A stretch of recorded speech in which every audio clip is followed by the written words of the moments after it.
Welcome back to another FPL deadline stream, this time out of Game Week 2. We have around 2 hours and 25 minutes, so that time you see below my big fat hit, yeah, that is going to be for the FPL deadline, and let's make sure to lock things in nice and early. Of course, several things have happened over the last couple of days, some major updates yesterday, of course, with the likes of Frimpong, who will be out until Game Week 4, with a hamstring injury at the very least, by the way. There is no guarantee he starts after the international break. And I'm looking to replace him, and I discussed this already in my team selection even before that injury was announced, so I think that just pushes me even further towards making that premium defender transfer. The top two candidates for me are Reine Nuri and Gabriel, and even Saliba isn't too far behind. I think in terms of defensive contributions, he might even be better than Gabriel, as we saw against Man United in Game Week 1, but Gabriel always has that attacking potential. Game Week 2 looks good on paper against Leeds United, and Nuri has that attacking threat from open play, but that will not be an easy decision,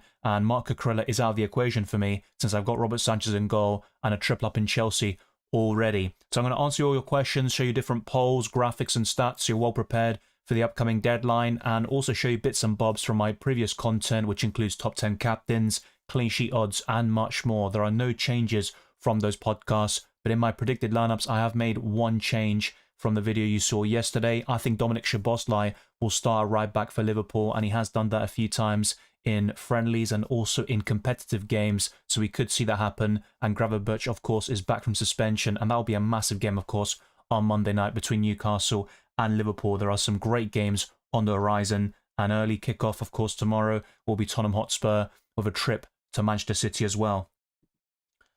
So I'm going to get straight into your questions, and the first one that I see is by Kevy. Hi, good luck, buddy. Had a rough Game Week 1, captaining Gyökeres this game week. Hopefully that goes well for you. With Kai Havertz injured, I think that makes Gyökeres more secure in terms of the minutes, but Arsenal still have other options that can play up front, like Marino. Obviously, that's not really going to be ideal, but he can do a job there. Martinelli and Trossard can also play as a striker or false nine, but Gyökeres should get 70-plus minutes against Leeds United. Cylindrus says, hey Dylan, start one of Sanchez or Dubravka. Well, I'm currently going for Robert Sanchez. That's something I discussed in my free hit video. I think the wild card as well, and also my team selection. And 4 of Dorgu, Anderson, Borro, Esteve, Murillo, Dewsbury Hall. Well, I'll keep it simpler and I'll say I'm going to bench 2 of these players. I think I'd bench Borro and Dorgu. Anyone else captaining Watkins? I think that's a great shout, to be honest, and yeah, I have to say, without the Arsenal players, that is one change from my team selection. I am looking at captaining Watkins. It's not locked in for me, but it's between him, Palmer and Salah. I don't see myself captaining anyone else unless I made a late push to Gyökeres or Saka, which is very unlikely. And the free hit, whilst it's not impossible, doesn't seem to be something particularly on the agenda right now, which I also talked about in the team selection video yesterday.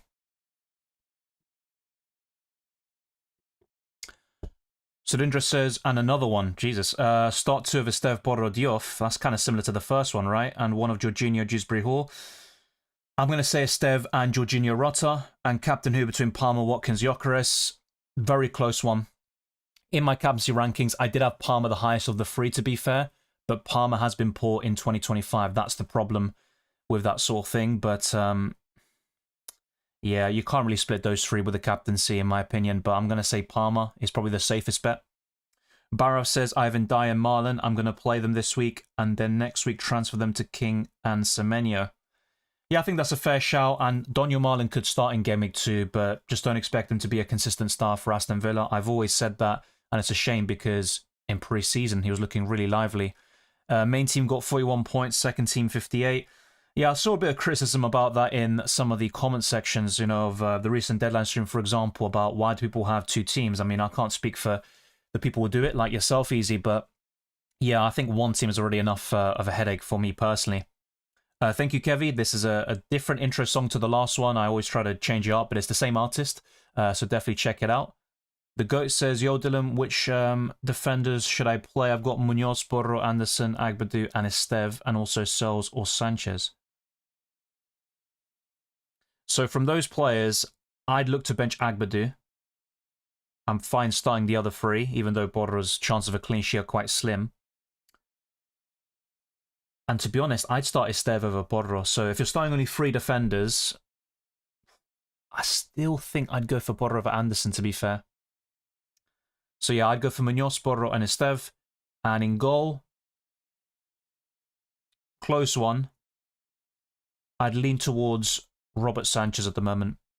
Too early for wildcard, even after a bad game week. I agree in most cases. I mean, there might be a few exceptions to that rule, but I do think it's very early to draw many conclusions after one game week. So thank you to the GOAT. Harry says, afternoon, Dylan, thoughts on this bench boost? Dubravka, Fulkrug, Anderson, Borro. Fulkrug is, but no budget to shift him to a good option. Want the bench boost out of the way. I get that. I also discussed bench boosting in Game Week 1, which worked for some people, but maybe not so much for others. It's a decent bench boost. I do like Dubravka against Sunderland, and I am backing a 0-0 at the moment in that game, so if that's the case, he'd be very happy with that. Just not too sure about the other 3. I mean, could you get 15 points on that bench boost? I think you could, and that's a decent use of the chip, and you get it out nice and early, then you can downgrade some of these players and invest it into your starting 11. But yeah, I'd probably save it for another time, Harry. That'd be my gut feeling, but I completely get your temptation to just get out of the way. Runes says, Diouf or Van de Ven to start? Not a big fan of either this week. If I had to pick one, it's probably going to be, I think, Diouf. Just for the attacking threat. He almost scored against Sunderland, but not particularly a fan. What about the captaincy, Semenyo against Wolves at home? Well, an interesting stat that I talked about recently is that Bournemouth haven't been Wolves at home since 2015, when they were both back in the Championship. So, yeah, I think Semenyo's a fine option for a captaincy, and I think Bournemouth would be the favourites to win, but I think Wolves can still cause problems. Now, looking at Semenyo's record in particular against his upcoming opponent, he has 1 goal in 4 games against them across all competitions, and in the Prem, 3 matches. So it's not a horrible record, but it's also nothing particularly great, like Ollie Watkins against Brentford. But yeah, Semenyo was incredible against Liverpool. More of that, of course, and he would be a nice captaincy option from time to time, a nice differential as well, but I'd still prefer other options. I'll show you my captaincy list very soon. Welcome, Geotip. Anish says, not sure about this free hit team. Petrovic, Cucurella, Saliba, Gabriel, Ballard, Salah, Saka, Semenyo, Rodgers, Watkins, Joao Pedro. Yeah, and the bench is also decent. Even Dubravka could feasibly start, but I completely get your Petrovic punt.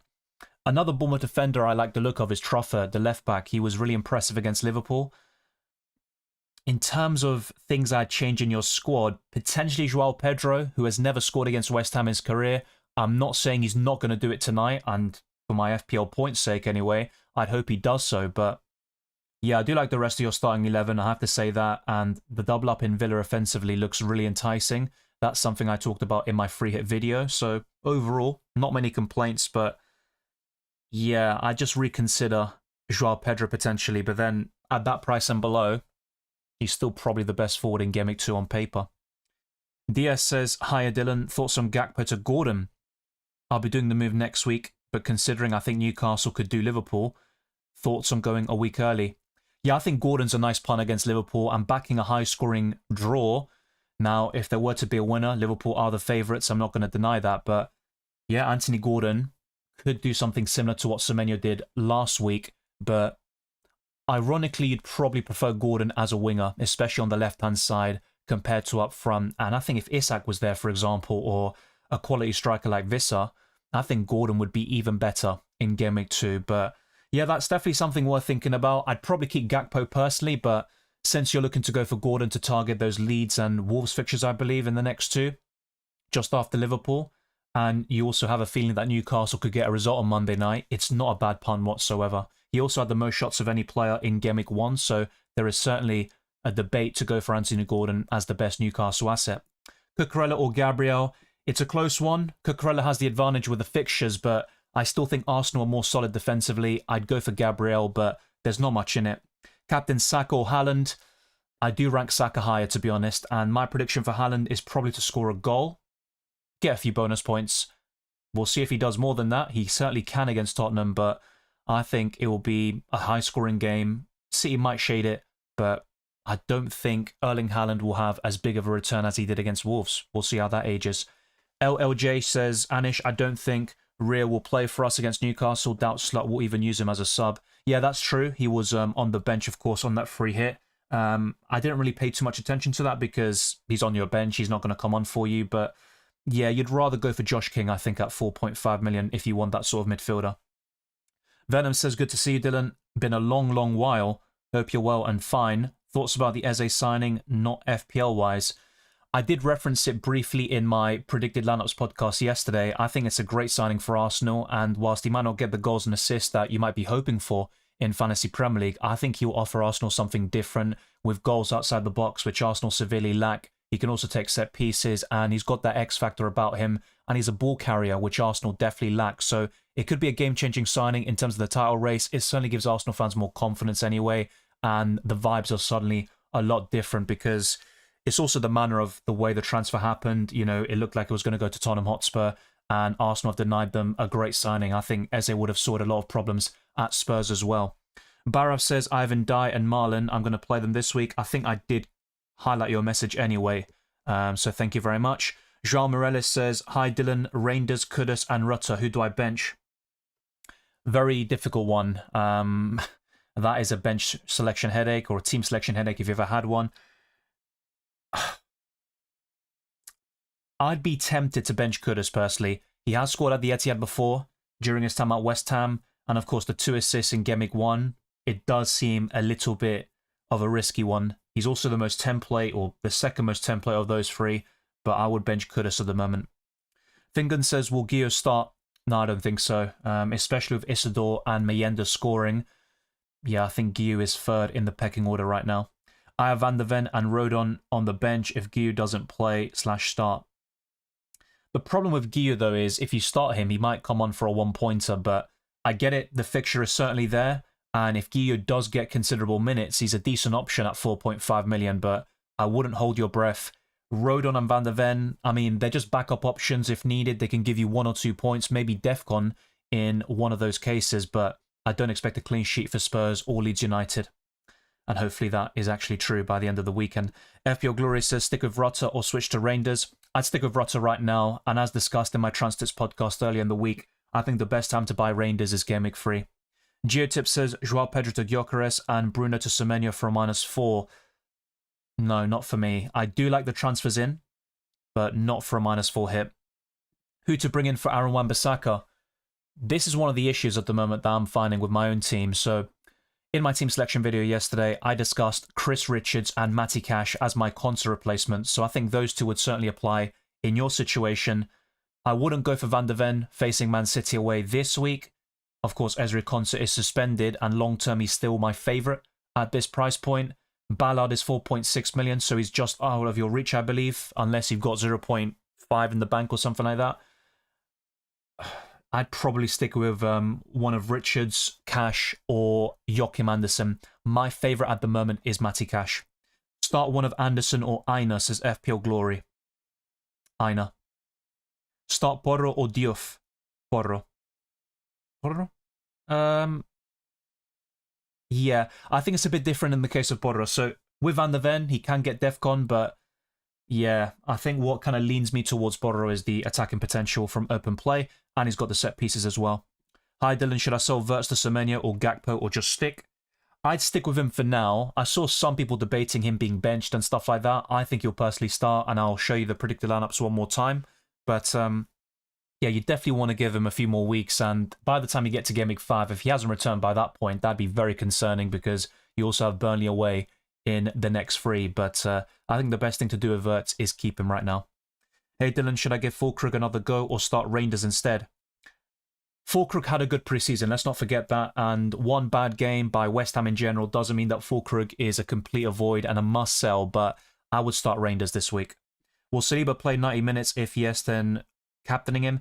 I wouldn't captain him because I think the most you're looking at is a clean sheet and Defcon points. if Saliba scores on top of that, then yeah, that's a massive return. But he doesn't score that often.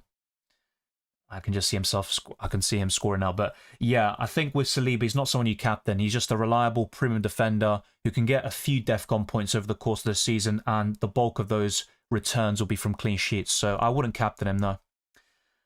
Will he play 90 minutes? Yes, he will, more often than not. And if he is subbed off early, it's just to give Mosquera minutes and stuff like that. But I think he's mainly competing or covering for...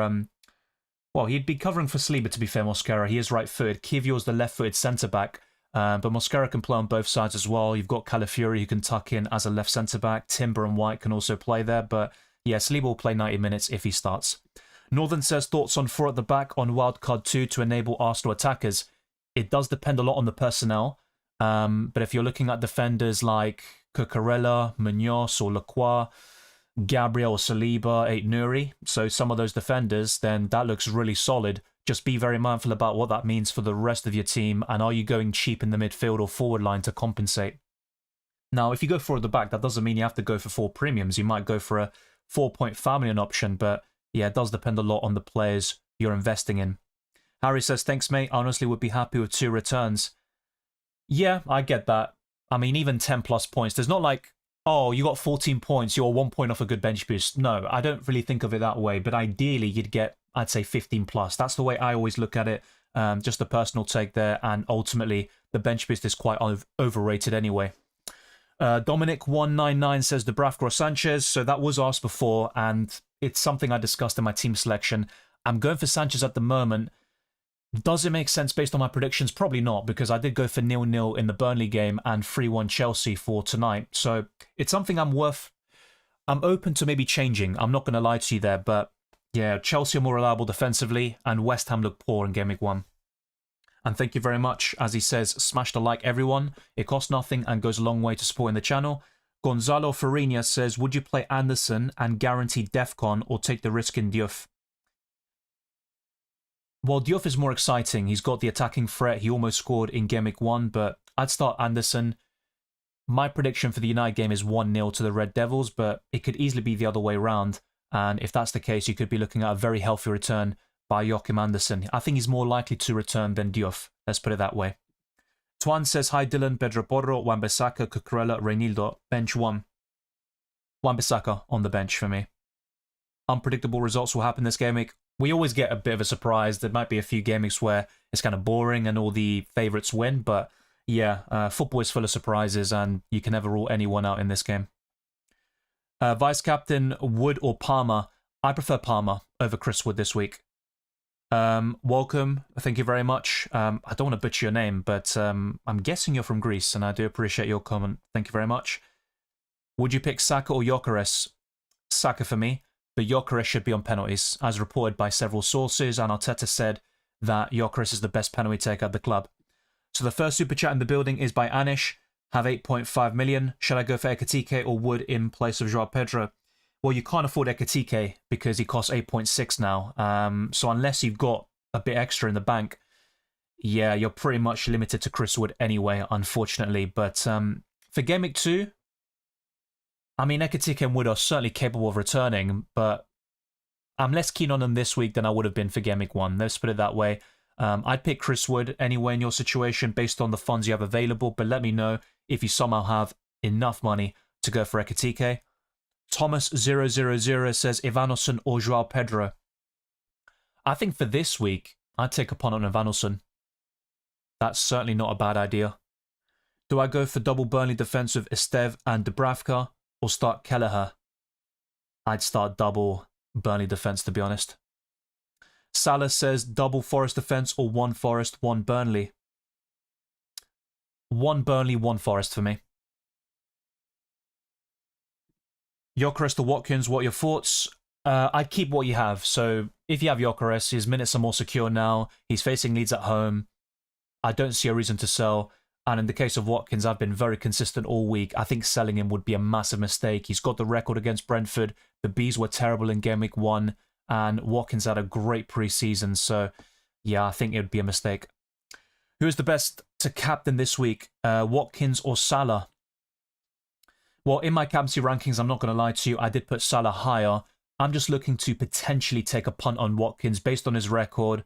I've got a bit of a bad history of Watkins FPL-wise. I don't know what it is. If I'm facing someone in head-to-head and they have Watkins, he gets like a hat-trick of FPL assists and then I lose the game week. If I captain him, then he ends up disappointing. So, I don't know. There is a bit of something there, but taking away all the emotion and, you know, ownership bias in FPL, I think looking at the fixture, the form, Watkins is a great option for Game Week 2. But Salah, of course, he got a brace and an assist against Newcastle last season at St James's Park. So it's definitely a very difficult one to separate. I'm looking to go for Watkins at the moment, and maybe that would reflect a change in my captaincy rankings, which I'll show you very soon. Do you think Gio will start? No, as I mentioned before. Man City are finished says, I feel physically sick by people that are playing double Burnley defence against Sunderland.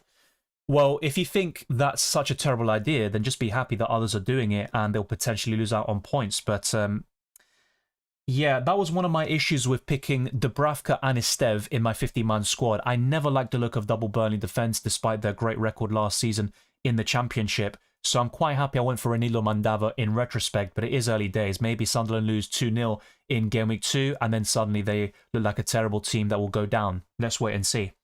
Rangers for Odoi and Wood for Solanke, what are you saying? Yeah, I think in certain cases an early transfer is definitely justified, and selling Solanke, who won't start in Game Week 2, is definitely one of them. With Hudson-Odoi, I never liked him as an FPL asset. He was actually in my players to avoid video throughout the summer, so my answer would be yes on both counts. Even Anderson from Nottingham Forest would be a great replacement for Hudson-Odoi. Oppo Onti says, Verts to Mbumo/Cunha. I do like the players you're bringing in, especially Cunha, who looked very sharp against Arsenal, but I still think Verts is worth keeping. What do you think of a free hit now? I'll be honest, nothing has changed in my mind over the last couple of days, even with Frimpong potentially, well, he's out until Game Week 4-5, basically. I was already looking at selling him anyway, so yeah, I don't think anything's changed based on that, and also the suspension to Ezri Konsa, of course. I'm definitely not bench boosting, let's put it that way. Philippe says, bench Matata, Gakpo or Reinders? Unpopular opinion, but I'd consider benching Reinders out of the three. Hi Dylan, how's it going, mate? All good, Fenerbahce, what about you? Easy says, my transfer right now is in my main team. That's confusing me. Barry out for Ivanilson. Second team, Virgil or Diouf to Gabriel Tonali to Reinders. If you can sell Diouf to Gabriel, I'd recommend that. Yeah. Diouf, Anderson, Borro, Nico Williams, Richards, 2 out. So the players I'd bench would be Diouf. That's a very close one. Yeah, Diouf and Anderson. I'd start the other three. Thoughts on the bench boost? Sells, Nico Williams, Diouf, King. It's not a terrible bench boost. It could get 10-15 points, but I don't see it getting any more than that. I'd probably wait until later in the season personally, because based on my predictions anyway, I would expect King and Diouf to blank. And with Forest, I've gone for a 1-1 draw, so I'm not expecting too much from the bench boost. I think they're decent players, but considering their fixtures this week, I'd probably hold off. Just my opinion, though. Ivan says, rate my free hit draft, please. So Raya and Calafiori and Saliba. Wow. Certainly interesting. You've gone for something a little bit different, and that's not a bad thing whatsoever. I like the Cunha pick. You've got a very good midfield. There's no denying that. Your front line is excellent, especially Watkins.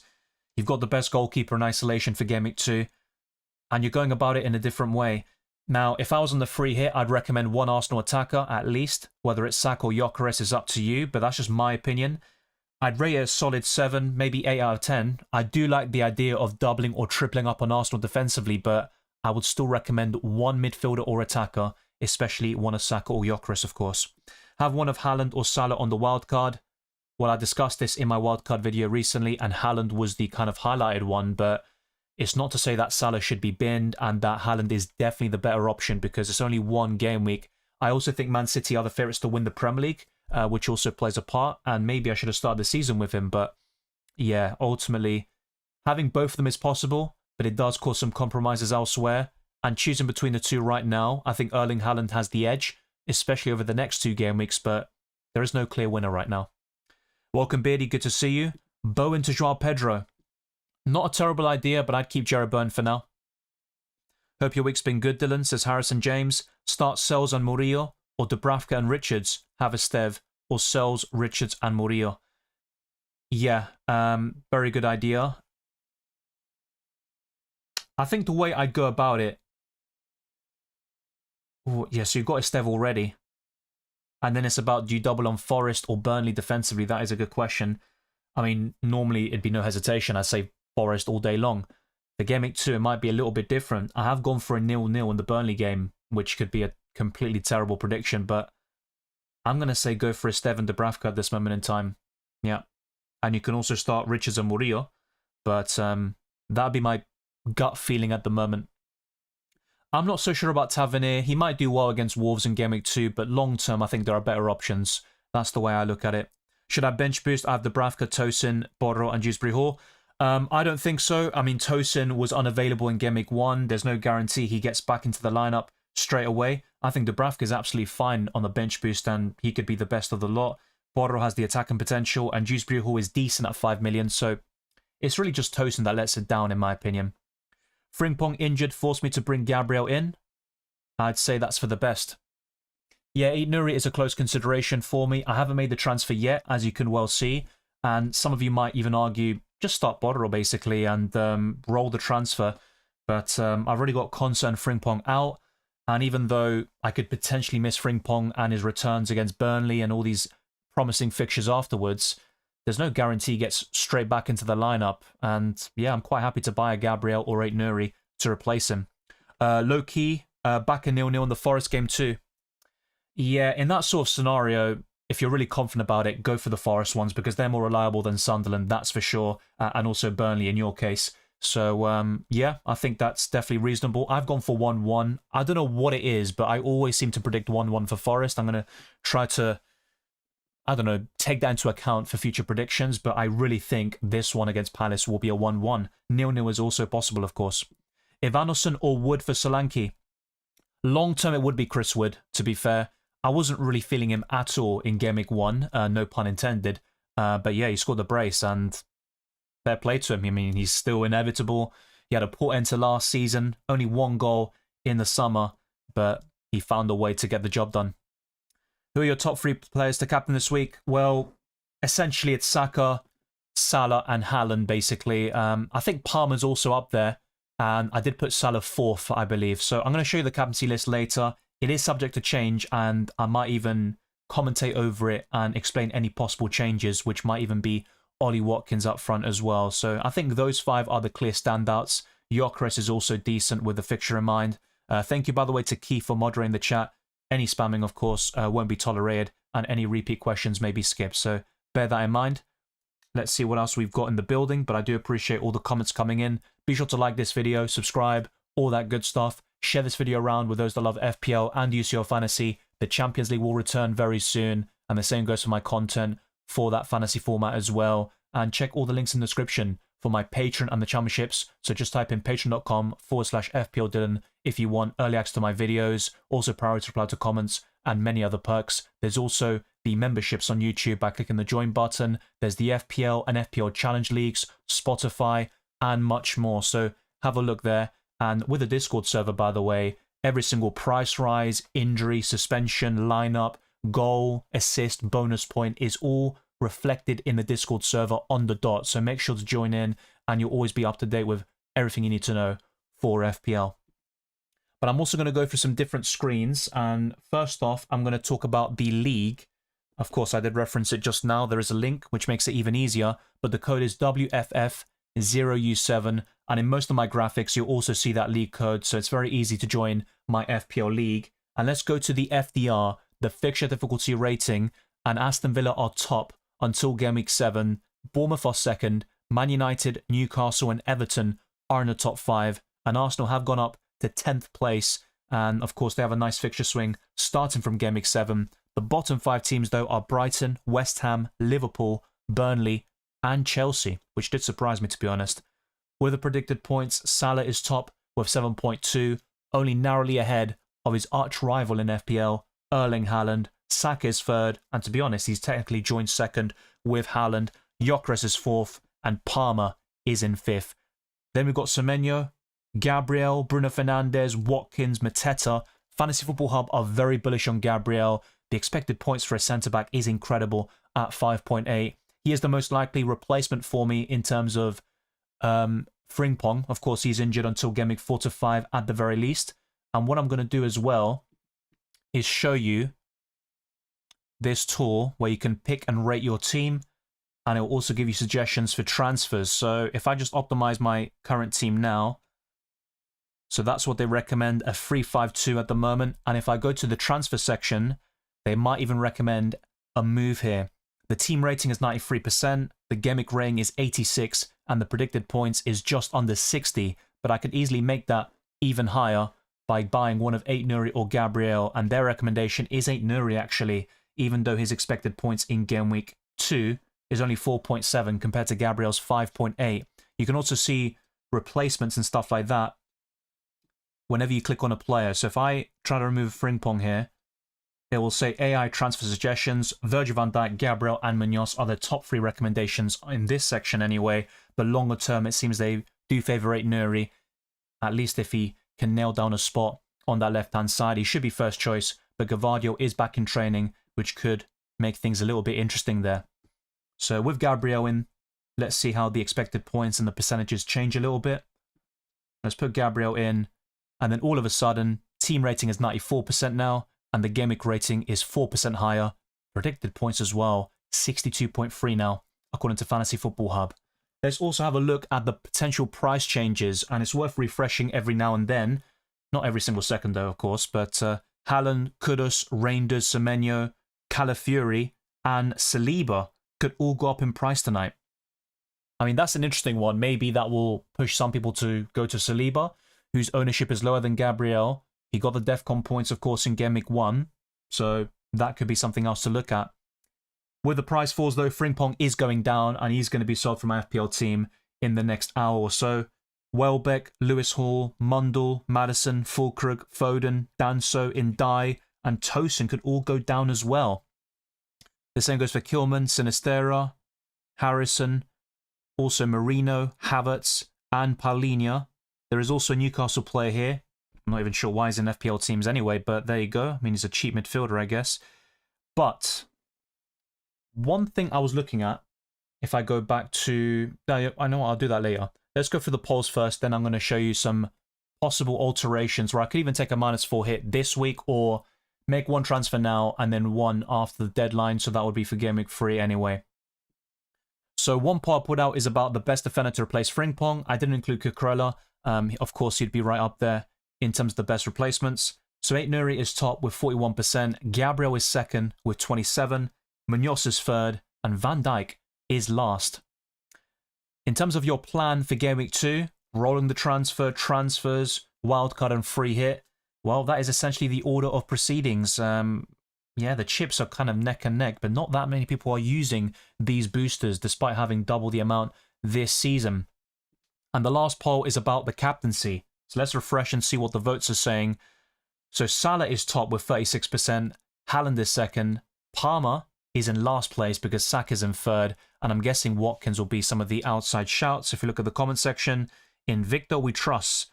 Okay, hopefully Yokris can do the job.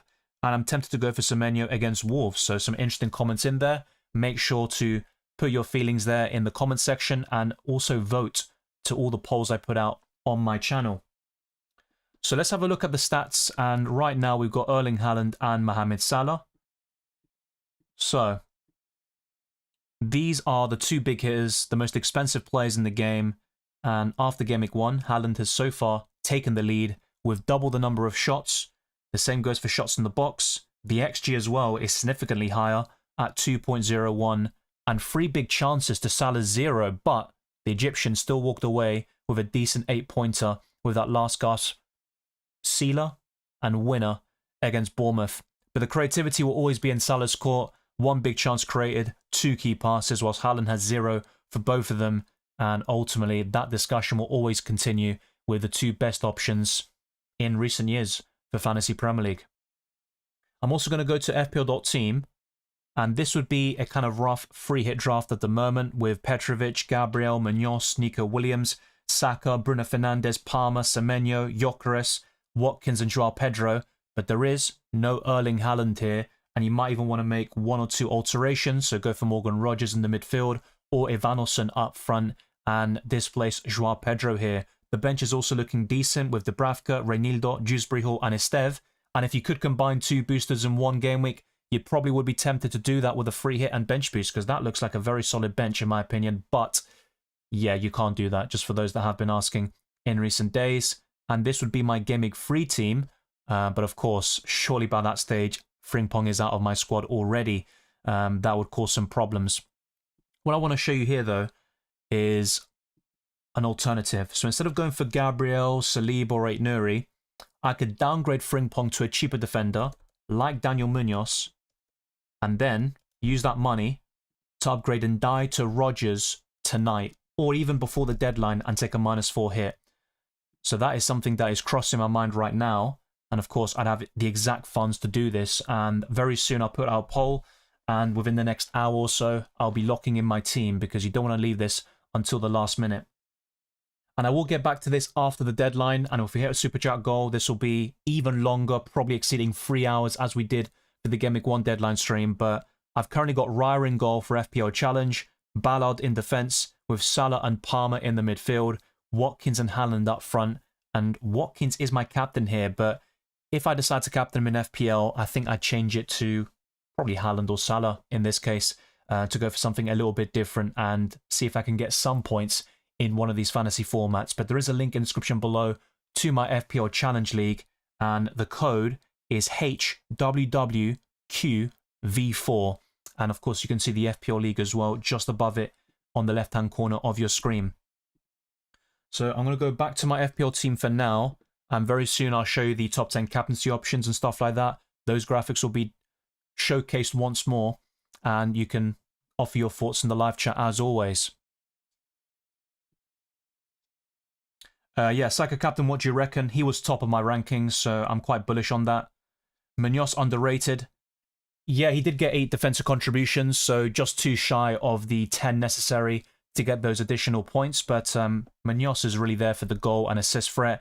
My issue with Munoz, though, is Crystal Palace will now have to balance European competition with the Premier League, and they're not used to that sort of balance. It's their first time in Europe. Of course, losing Eze is massive for them, and Munoz is a workhorse. His stamina is unbelievable, but at the same time, I think Palace could struggle in the Premier League at times because of the European commitments. City Spurs is always a tricky one. Frank has a good record against City too, I'm fairly sure. Well, there was one season for Brentford where he beat them home and away. That was the season that City won the treble, actually. So, yeah, I think that will be interesting. I would not rule out Spurs whatsoever. And they're going to cause City problems. They're going to probably go for a back 5, as discussed in yesterday's Predicted Lineups podcast. So, yeah, I think that will be an interesting game tomorrow. Frimpong to Gabriel or cheaper defender is the dilemma I have. Same here, mate. I'm going to put a poll out, which will help you and many others watching, and probably myself, because I'll be honest, there is no clear winner in terms of the best Frimpong replacement. I think in isolation you prefer Gabriel, but what about the extra 0.5 million? Then upgrading Ndiaye to Rogers, that's also very enticing for me. So I'm going to put a poll out now. So I'll probably make it clear. These are my transfer plans. Let's see. So Frimpong to Gabriel.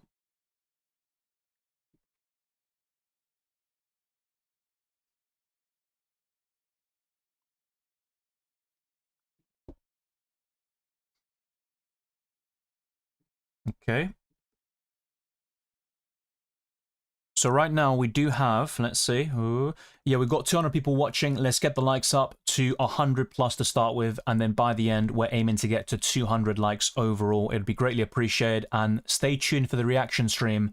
Most likely it will be on Sunday, but if possible I'll do one tomorrow as we did last week, and of course the reception to that was great, and for your fantasy even better. So Frimpong to Gabriel would be up there. Let's put Frimpong to Aït-Nouri as well.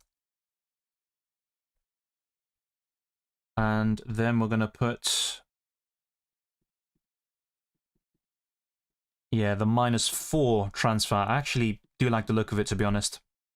So that'll be Frimpong and Ndiaye to Munoz and Rodgers.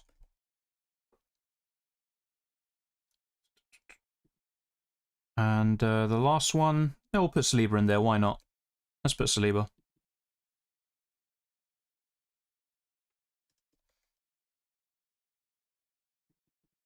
So yeah, Julian, I'm literally putting a poll out now, which is highlighting all of my plans with Frimpong. Even in my team selection yesterday, which was recorded before the news broke out that he's going to be out until Gameweek 4 or 5, I was looking at selling him to Gabriel. So that is the most likely transfer I'm going to make. But I've also got a few other ideas which are quite interesting here. And you'll see them in just a few seconds. So that'll be for Nuri.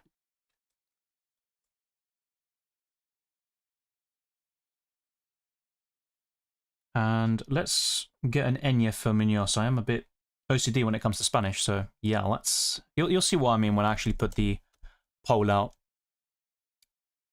Okay, there we go.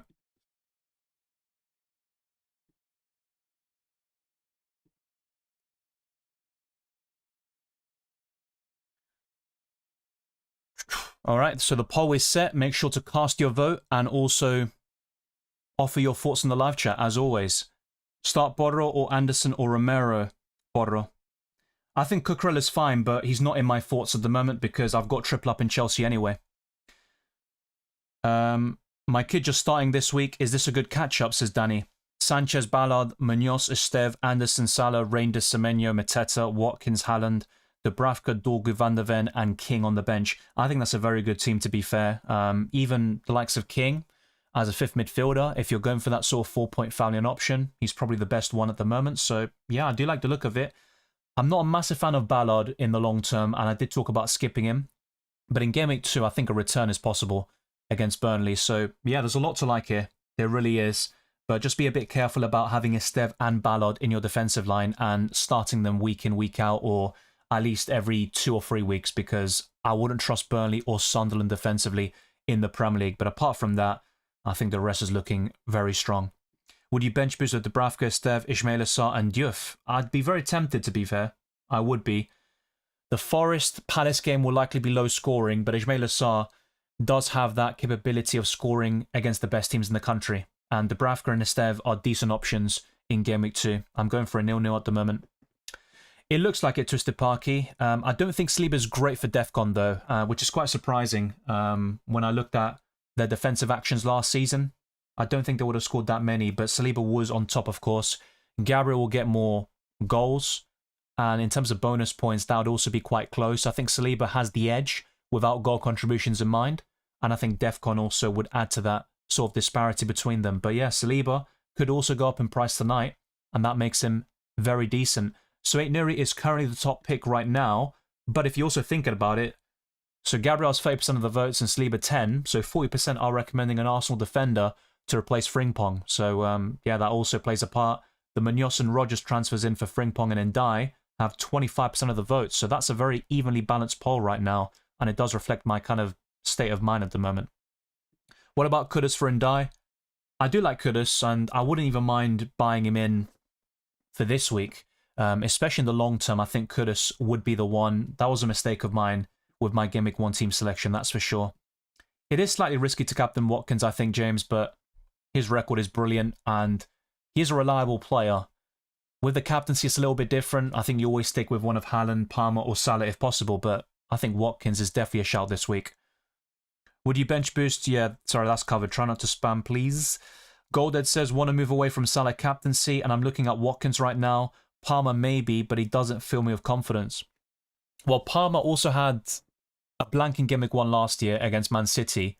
Then he went ballistic against Wolves away with that 17-pointer, I think it was, a hat-trick of assists and a goal, if I'm not mistaken. So, yeah, I wouldn't discount Palmer right now against West Ham. But I think the form in 2025 is very concerning. He might have done very well in the Club World Cup, but in the Premier League is a different story. Who to bench out? Nico Williams, Anderson, and Richards. It's probably going to be Anderson for me. Now, in my predictions, I've gone for all 3 of those teams to concede 1 goal. But I just think the most likely to keep a clean sheet, or the least likely in this case, would be Joachim Anderson. ARX says, hi Dylan, my defenders are Williams, Reinildo, Diouf, Konsa, Van de Ven. Should I sell Konsa to a 4.5 defender or just play Diouf? I'd probably sell Konsa to a 4.5. So you can go for cash. Let's see who else you've got. Maybe Richards from Crystal Palace. It's not a priority transfer, and could Jif get a return against Chelsea? It's absolutely possible. He's got attacking potential, but yeah, I think Chelsea will score some goals there. Hey Dylan, I'm free hitting. My team is Petrovic, Munoz, Gabriel, Senesi, Rogers, Semenyo, Reinders, Palmer, Saka, Haaland, Ekitike, Dubravka, Esteve, Renildo, Marguiu. I like the look of it. I'm less keen on Ekitike this week than I would have been against Bournemouth. But of course, if he plays that way, he's got a chance of returning against anybody. But I'd reconsider Ekitike, and ideally, I'd go for Gyökeres, especially because you've got an Arsenal spot available, it seems. You've only got Gabriel and Saka, which is fine. You don't need any more. But I'd probably lean towards Gyökeres over Ekitike in Game Week 2. True, didn't notice the free Chelsea. Do you think Sells, Wirtz, Milenkovic and Porter is worth the bench boost? That is a good bench, to be honest. I think it is. Yeah, they are tough fixtures, but I'd bench boost that. I mean, it depends as well how things would look like in Game Week 3 or 4 for you, but I'd arguably bench boost. I think Aït-Nouri is the safer pick, but I'd go Munoz and Rogers personally.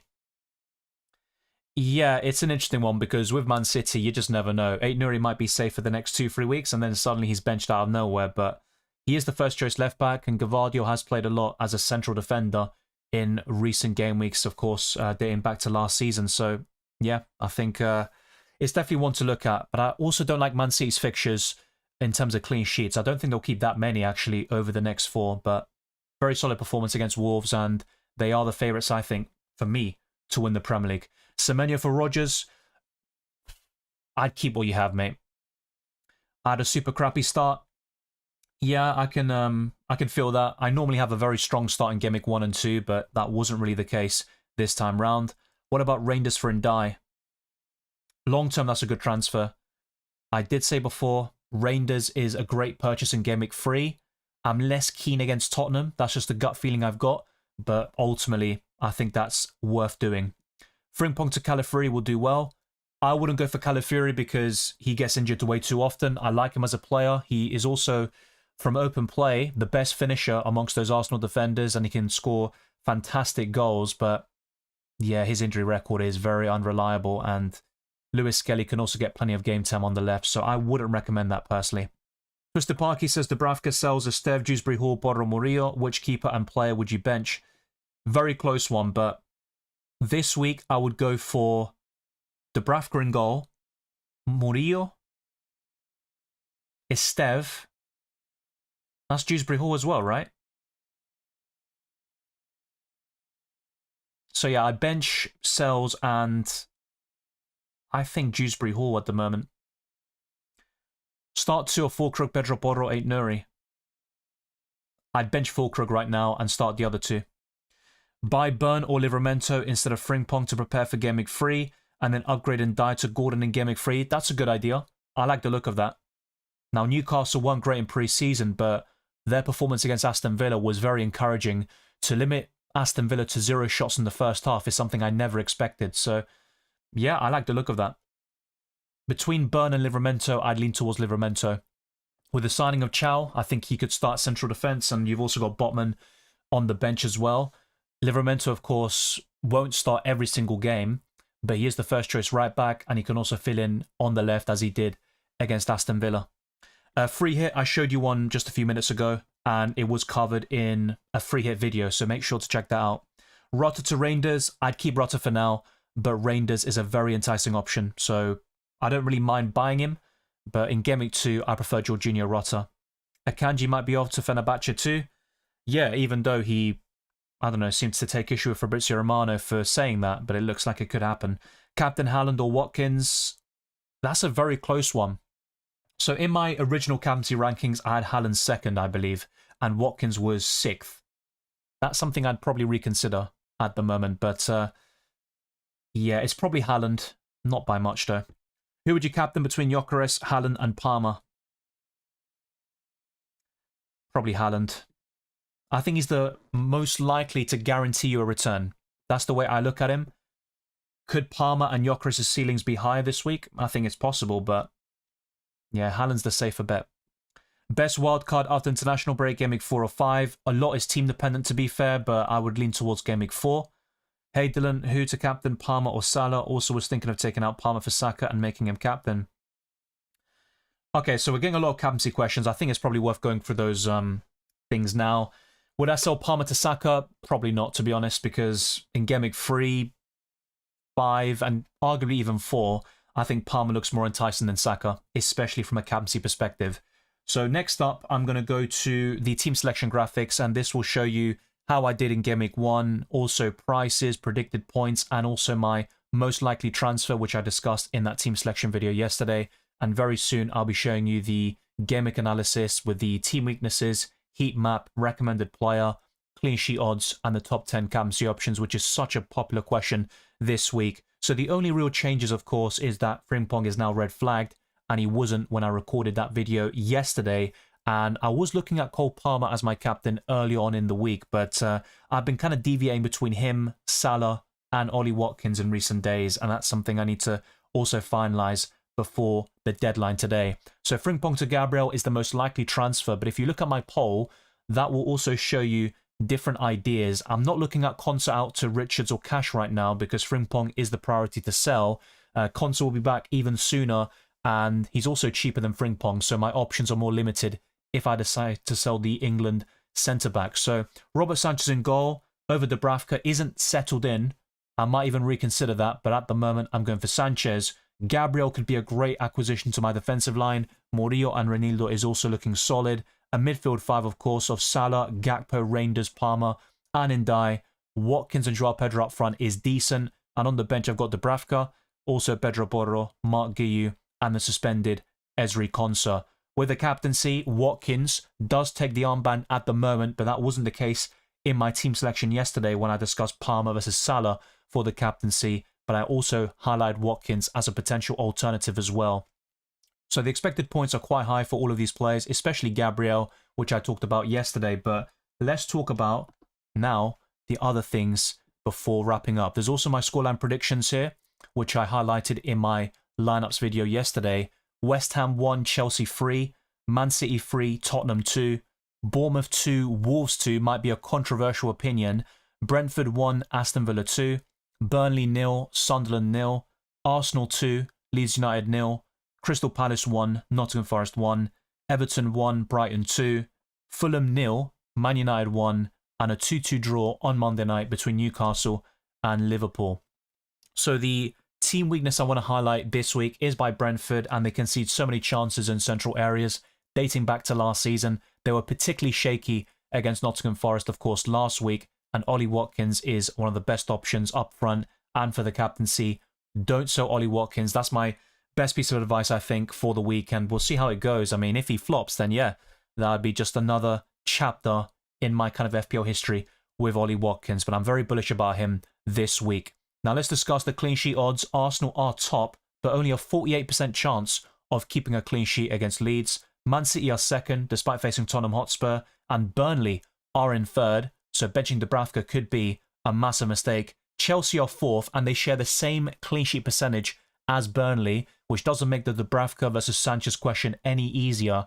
Bournemouth are in fifth, and Crystal Palace complete the top 6, with Leeds United in last place with a 10% probability of keeping a clean sheet at the Emirates. And now the eagerly anticipated top 10 captaincy list, which was made a few days ago, and it's definitely subject to change. So in 10th place, I did go for Morgan Rogers, Odegaard in 9th, and Joao Pedro in 8th. I think one key absentee as well is Semenyo after his 15-pointer against Liverpool, but one of my predictions actually is for him to do well, or even better, against Tottenham in Game Week 3 and in these more difficult fixtures compared to Wolves at home, but we'll see how that goes as well. Bruno Fernandes is in 7th with a great record against Fulham, 5 goals in 10 games, but Ollie Watkins has 6 goals and 2 assists in 7 matches against Brentford in the Premier League. Gyökeres is 5th against Leeds United, and I think he's even better now with Kai Havertz out of the picture for the next couple of weeks at least. Mohamed Salah is in 4th, and I think that could be a little bit too low. Palmer's 3rd against West Ham away, Haaland is 2nd, and Saka is in top spot facing Leeds, but I think with a top 6, you could easily put any of them in top spot and switch things around to your liking. That's the way I look at it right now, and I do have some second thoughts about that sort of ranking. Definitely more so than I did last week, where I was more convinced about the rankings and the way I placed everyone. But that is it. Maybe I'll go back to this one more time and just show you the graphics, but yeah, all of this was shown in my videos over the week. Make sure to tune in to the transfer tips, free hit videos, wildcard squads, team selections, also transfer plans when they do come around, and there's also a lot more headed your way. And throughout pre-season, everything you need to know about Game Week 1 and FPL was covered. That includes a chip strategy guide, which is still relevant today. I'm now going to go back to my FPL team and also have a look at the poll and see what has changed. So Frimpong to Gabriel is now top with 32% of the vote.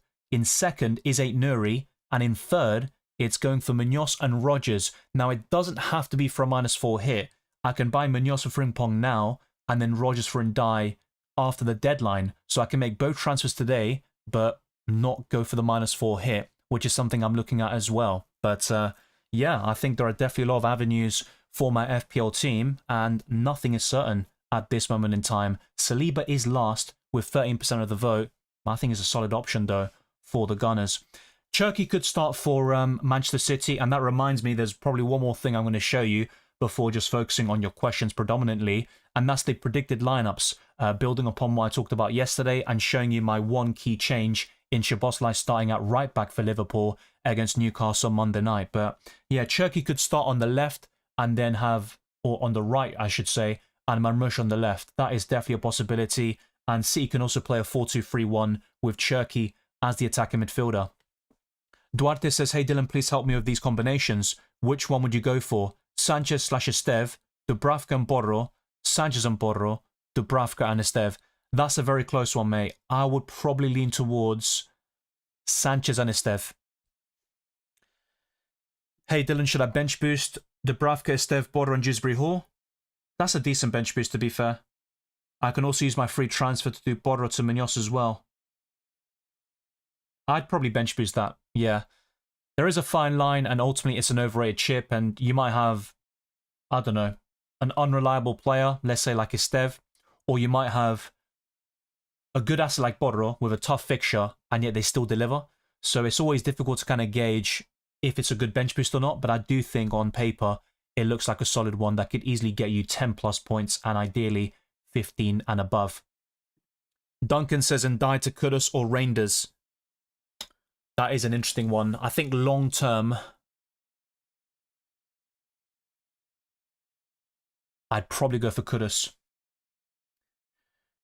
Yeah, I do like Reinders a lot, and at that price and below, I don't think anyone's better right now. Elliot Anderson's the only competitor for me, but yeah, for a little bit more, I think Kudus will offer you more attacking threat on a regular basis. Dorgu for Konsa, says ARX. Yeah, Dorgu's another one who I didn't mention as a potential replacement for him. He's definitely decent, but I don't like United's fixtures for a long while, and Amorim's Premier League record is awful. I liked Dorgu's performance against Arsenal. He hit the post as well, so it's not a bad shout, but I'm not so sure about that, mate. If you got the likes of Borro, Estev, and Reinildo, I'd just start them instead. So I think there are a few super chats I haven't gone through, so thank you very much to Luke and Paredes, and apologies for taking a while in the case of Luke. Why do you rank Saka above Gyökeres as he has pens? Well, because Saka as a midfielder has that natural advantage of getting a clean sheet point, if Arsenal keep one, of course, and for scoring a goal, there is an extra point on offer. There is also Saka's avenues to points where he can get an assist and a goal regularly, and whilst Gyökeres has a decent assist record for Sporting, I still think for Arsenal, Saka will get very healthy numbers in terms of creativity, and I expect him to get 10 plus goals and 10 plus assists over the course of the season. There's also the fact that he's acclimatized to Arsenal fully, whilst Gyökeres is still finding his feet right now, and Saka has done well against Leeds in the past. So those reasons are why I rank Saka above Gyökeres, but there isn't really much in it, to be honest. For Saka to be first and Gyökeres fifth does seem like a huge disparity, and yeah, you raise an interesting point. I don't necessarily disagree with your sort of question there, but I've explained, I think, my perspective of why Saka's ranked higher. Let me know your thoughts in the live chat, and thank you for the super chat as well. Paredes says, predictions, show Tosin to start. Yeah, and that also plays into the bench boost someone asked about with Tosin on the bench. What's your opinion? Expected minutes. I also own Frimpong. The injury is a mess, and I can't allow a budget loss at this time. If I could, I would go Cucurella, but can't.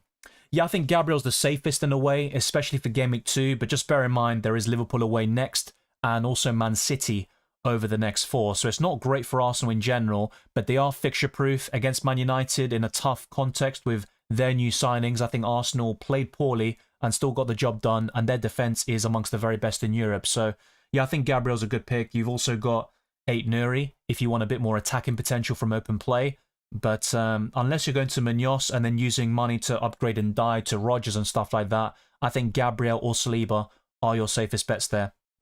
In terms of total expected minutes, well, that probably is a good segue for the lineups. So let me go to that now, and feel free, of course, to offer your thoughts if you support any of these clubs. For Arsenal, I've gone for Raya in goal, Timber, Saliba, Gabriel, and Calafiori because Ben White wasn't in training over the last couple of days.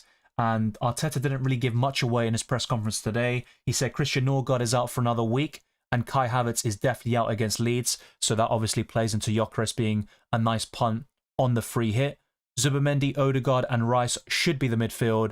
And I think Madueke could start on the left. But in training, we saw something a little bit different with Madueke on the right and Saka on the left. And I think they could also interchange within a game. Gyökeres, of course, will be up front. There's no denying that.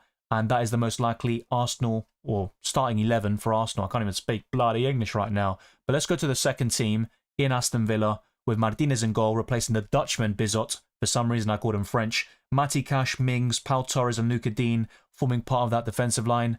Kamara and Tielemans in the midfield. And I think they'll go for an attacking change with one of Marlon or Buendia taking the place of Onana. Rodgers should start just behind Watkins and McGinn on the left-hand side.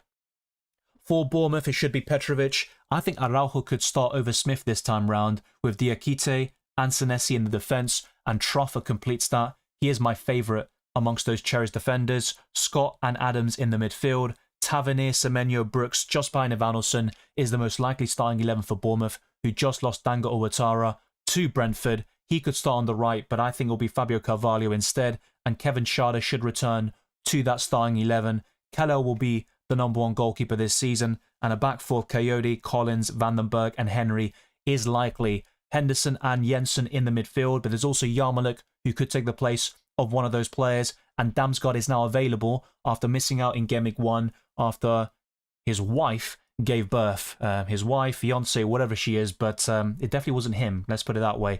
Igor Thiago up front at 6 million, scored the only goal for the Bees. For Bruggen, Vifa, Van Heck, Dunk and De Kuyper should be the defensive line for Brighton. Baleba and Ayari in the midfield. Ayari, I should say. Minter and Matoma on the wings. O'Reilly, who took the penalty in Game Week 1, won by Jorginho Rota, who should start up front, and I wouldn't be selling him in Game Week 2. So in the case of Burnley, I think they'll go back to a 4-2-3-1 formation. Dubravka in goal, Walker, Ekdal, Esteve and Hartman with Cullen and Laurent in the midfield.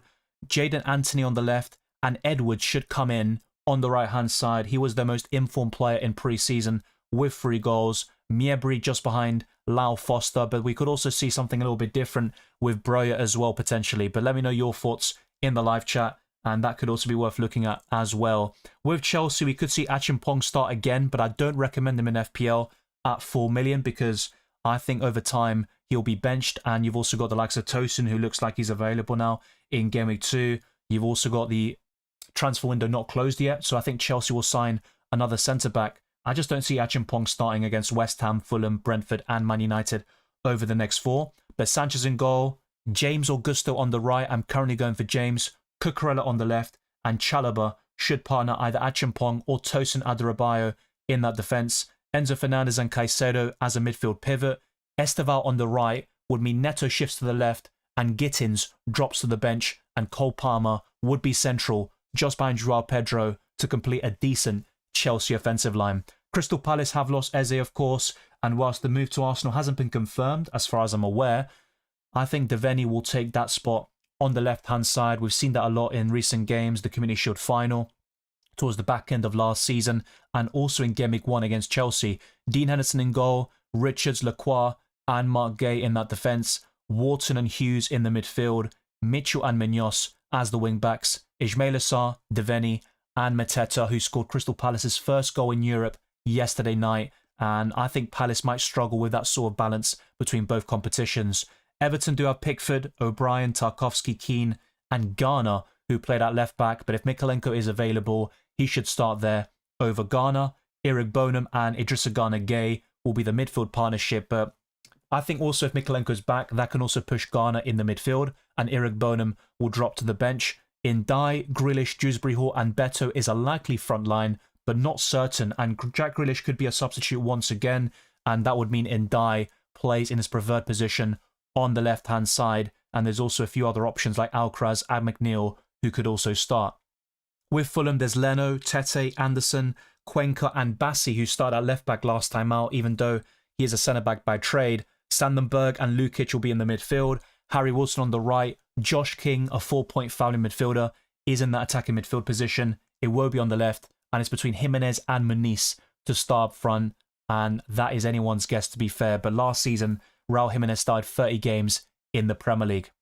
We're now going to Leeds United, who could even go to a back five against Arsenal, and Biol is now back from suspension, and if he does enter that lineup, it will be for Pascal Struijk, not Rodon. And like I said, it might even be all three of them together against Arsenal. Perry in goal, Bogle and Goodmanson as the fullbacks, Ampadu, Tanaka, and Stack in the midfield, Daniel James, Nonto, and Piru up front, but Dominic Calvert-Lewin could also have something to say about that. With Liverpool, the change I've made from yesterday's video is Szoboszlai as the right back. You might be thinking, what are you doing? Well, Arne Slot has done this in the past, and Szoboszlai has the energy and the legs to play in that sort of position to cover for the injured Frimpong, who will be back after the international break, so that'll be for Burnley away in Game Week 4. Alisson in goal, Kanate, Van Dijk and Kirkes should be the defensive line. Gravenberch and McAllister in the midfield. Salah, Wirtz, Gakpo and Ekitike is my predicted 11 for Liverpool. Now, Man City is always difficult. We all know this. And before I go into them, let's read out some of the comments and see, because I'm sure some of you will have a few, I don't know, bones to pick with my selections and also some observations as well. So Harrison James says, as a Chelsea fan, I hope that's our starting lineup. I think that's pretty bang on. Gusto could always start though. Much prefer James though. Thank you very much, Harrison James. I mean, yeah, there are always a few spots up for grabs, and Gittins, it's kind of harsh maybe to just bench him after one poor game, and he's still finding his feet at Chelsea. But yeah, I think Esteval's looked really promising in pre-season, and off the bench, of course, his finishing wasn't great, but he was getting into great areas, and I think he could cause damage to West Ham. So it's not a guarantee. Maybe it's just more of a kind of, maybe not a biased pick, but it's just my gut feeling and intuition more than anything else. But I think Esteval could get a start as well. I wouldn't say Liverpool beat Newcastle easily. I've gone for a 2-2 draw, actually. I just think with the context of that game and Alexander Isak and the transfer saga, Newcastle are going to be really motivated to get one over Liverpool. And that doesn't mean they're going to win. Maybe they get too hot-headed, they get a red card and ultimately lose the game. And by the way, Liverpool have a great record against Newcastle, barring that Carabao Cup final in March. But yeah, I don't think it's going to be an easy win regardless. I will do the Haaland switch, but not today, Bilal, says Thomas. So yeah, I will be getting to your questions as well very soon. I'm going to see if there are any messages or questions about the lineups. Thank you, Paredes. Love your shirt. Who's on the back? To be honest, I hate to disappoint you. No one. It's like a vintage short shirt. Am I Sean Connery? I don't know. But yeah, no one's on the shirt. What do you think of Madueke so far? Difficult to judge him. I actually liked him in the open training, which I went to the other day. He looked really good. He was getting past his opposing defender. A few things happened there, by the way, like Trossard nutmeg Gyökeres and yeah, stuff like that. It was quite fun. But yeah, Madueke is difficult to say. I never really wanted that signing to happen. I thought Arsenal should have focused on Eze and Rodrigo or Rafael Leao. But look, all Arsenal can do now is back the player. He definitely has ability and potential, but I think he's really raw.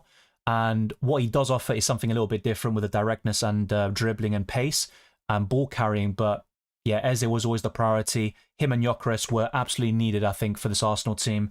And I still think there's room for one more. And I think if the Gunners want to complete their squad, I think there is space for one more top quality signing. Yeah, I think Timber will start because Ben White wasn't in training. More so on open training on Wednesday. And yeah, I think there's no real need to risk him. But Arteta did talk about this. He said that Timber will have his minutes managed and they have to manage his load, basically. So yeah, I'll be talking about that now. I've gone for Rico Lewis in this predicted lineup for Man City, but Matheus Nunes is typically the first choice in my opinion. Now, last season, I think Rico Lewis started 21 Premier League games, something like that, and Matheus Nunes started 19, but we saw towards the back end of the last campaign that Nunes was getting more and more starts at right back. So yeah, Thomas says bench one of Reinders, Pedro Porro, I'm guessing, and Palmer. I would not be benching Palmer, mate. No chance. So from those three players, is that... Oh, that's Joao Pedro, isn't it? Yeah, it's going to be Rangers on the bench for me. Dylan Captain, Haaland, Salah, Gyökeres. Well, I did put Haaland the highest in my Campsy list, so I think that is naturally where I'd go to. I did feel, or let me say it this way, I made that list a few days ago. I might feel a little bit differently now, but I think Haaland is a safe bet. Who to bench, Nico Williams or De Kuyper? I would bench... That's a really good question. Nico Williams. I think De Kuyper could get a goal or assist against Brighton, and I've gone for a 2-1 Seagulls win as well, but it's really close, actually. And normally I'd favour the Forest defender. So yeah, Harrison says Cash could be dropped with the transfer link potentially, most likely not with the Conte suspension. Yeah, that's definitely worth mentioning, and Villa might even be in the market for a new right-back as well, but yeah, I think Cash will start. Maybe buying him in FPL isn't advisable. Edcam says Saliba or Calafiori. I'd buy Saliba. Calafiori is injury prone, and long term you've got Lewis Skelly knocking on the door. O'Brien, Nico Williams, Kirkes start two. I'd start Nico Williams and Kirkes. Watkins, Gyökeres, Haaland, Joao Pedro, Gyökeres, Haaland. So basically, is the question Watkins or Joao Pedro? If that's the case, I'm going to say Watkins, mate. Start Dewsbury Hall or Anderson? Dewsbury Hall, but there's not much in it. Start Sells or Dubravka, says Native Faith. I know the questions aren't showing up, by the way. That's intentional in this screen. I'm going to say Dubravka this week. Should I do Verts to Cunha and Bumo? I'd say no. Not a bad idea. I think the United players might outscore Verts this week, but I think over the next 3 or 4, I'd still prefer Florian Wirtz. So with Man City, Ederson is back in training. The same goes for Rodri and Foden, I believe. It might even be worth going to the Premier League website and I'll have a read through all the updates that might have happened since I went live. But Trafford in goal, Lewis, Stones, Diaz and Aït-Nouri looks like a solid backline. Nico Gonzalez, Reinders and Bernardo in the midfield. Oscar Bob or Cherky on the right. I think Marmoush will start on the left and Erling Haaland up front against Tottenham Hotspur in the early kickoff tomorrow. Let's go to the other side of Manchester with Man United. Onana in goal, Yoro, De Ligt and Shaw, who all had a very good game against Arsenal. Casemiro and Bruno Fernandes in the midfield. I think Amad Diallo will start over Dalot and Dorgu will surely be on the left-hand side. Cunha will be up front with Mount and Mbeumo on the wings. I just think Sesko needs a bit more time to fully bed in, get that match sharpness and be ready to start against the likes of Burnley at home in Game Week 3. I think that will be the case. And if there is a particular lineups video by that stage, I'll also be talking about that very soon. With Newcastle on Monday night, I think Pope in goal, Trippier, Cher, Burn, Livramento, Tonali, Bruno Guimaraes and Joelinton, Elanga, Barnes and Anthony Gordon. That should be a thrilling game. I can't wait to watch it, to be honest. With Nottingham Forest, Sells in goal, Aina, Milenkovic, Murillo, Nico Williams, Sangari, Elliot Anderson, Ndoye, Gibbs-White, Hudson-Odoi and Chris Wood. So I think that's probably easier to predict, but they have made a lot of new signings and over the coming weeks, we could see some changes to that Forest side. And with Sunderland, I think they will stick with the same 11 that beat West Ham 3-0. Roofs in goal, Hume, Ballard, Sealt and Reynildo Mandava, Siddiqui, Diarra and Jack in the midfield, Talbi, Adingra and Mayenda up front. We're now approaching the last 3 teams, I believe, and I think Tottenham Hotspur will go to a back 3 or back 5, depending on how you view it. So Konsa, what am I saying? Vicario in goal, Pedro Porro, Danso, Romero and Van de Ven, with Jed Spence completing that defensive line, João Paulinho, Bentancur and Pape Sarr in the midfield, Kudus and Richarlison up front. With West Ham, another sort of back 3 here, Hermansen in goal, Todibo, Agerd and Kilman, Wan-Bissaka, Soucek, Ward-Prowse and Diouf, Bowen, Fulkrug and Lucas Paqueta. That's why I'm backing against Chelsea tonight. And for Wolves, Jose Sarr, Doughty, Agbadu, Totti Gomez, João Gomez, Andre, Wolf and Hoover as the wing-backs. Then you've got Menetzi, Arias and Strand Larsen up front. But I have to be honest, the area I'm least confident about is the kind of inside forwards because there's also Bellegarde and a few other options there for Wolverhampton Wanderers. That includes their new signing, Fer Lopez. So, yeah, that is definitely subject to change, but that is what I've currently gone for with all 20 predicted lineups. Maybe you disagree with some of them or you have other thoughts. Let me know in the live chat and in the comment section for those watching back on the replay. And let's now go to my squad again, and you'll finally see my ugly mug and also the messages shown on screen. Bilal says, should I swap Bowen for Sesko or get Haaland and take out Palmer? I just stick with what you have, mate. If anything, if you really wanted to sell Bowen, you might want to consider Joao Pedro or something like that, or Chris Wood. I would not be taking a hit to sell Palmer, and I wouldn't be buying Sesko right now. And yeah, you've already got Pedro and Gyökeres, fair enough. Maybe you want to go for Chris Wood, but I don't think it's worth the other kind of moves you talked about. I agree, Thomas. I would not get rid of Wirtz after one blank. His XGI was actually quite decent at 0.42, and I might show you very briefly the transfer tips later on, the graphics I highlighted earlier in the week. So I'm going to go for the member questions first. Harrison James says, Esteval's a serious baller, helps open up Palmer so much too, and can't bench Neto with his form at the moment. Yeah, Pedro Neto had an outstanding Club World Cup. I like him as a player, but in FPL terms, I always didn't like the fact he just didn't score enough. But of course, we saw something a little bit different in the summer, and if he can add more goals to his game, I think Pedro Neto would be a decent fantasy Premier League option. Noni would be classified as a good signing if he was 30 million or less.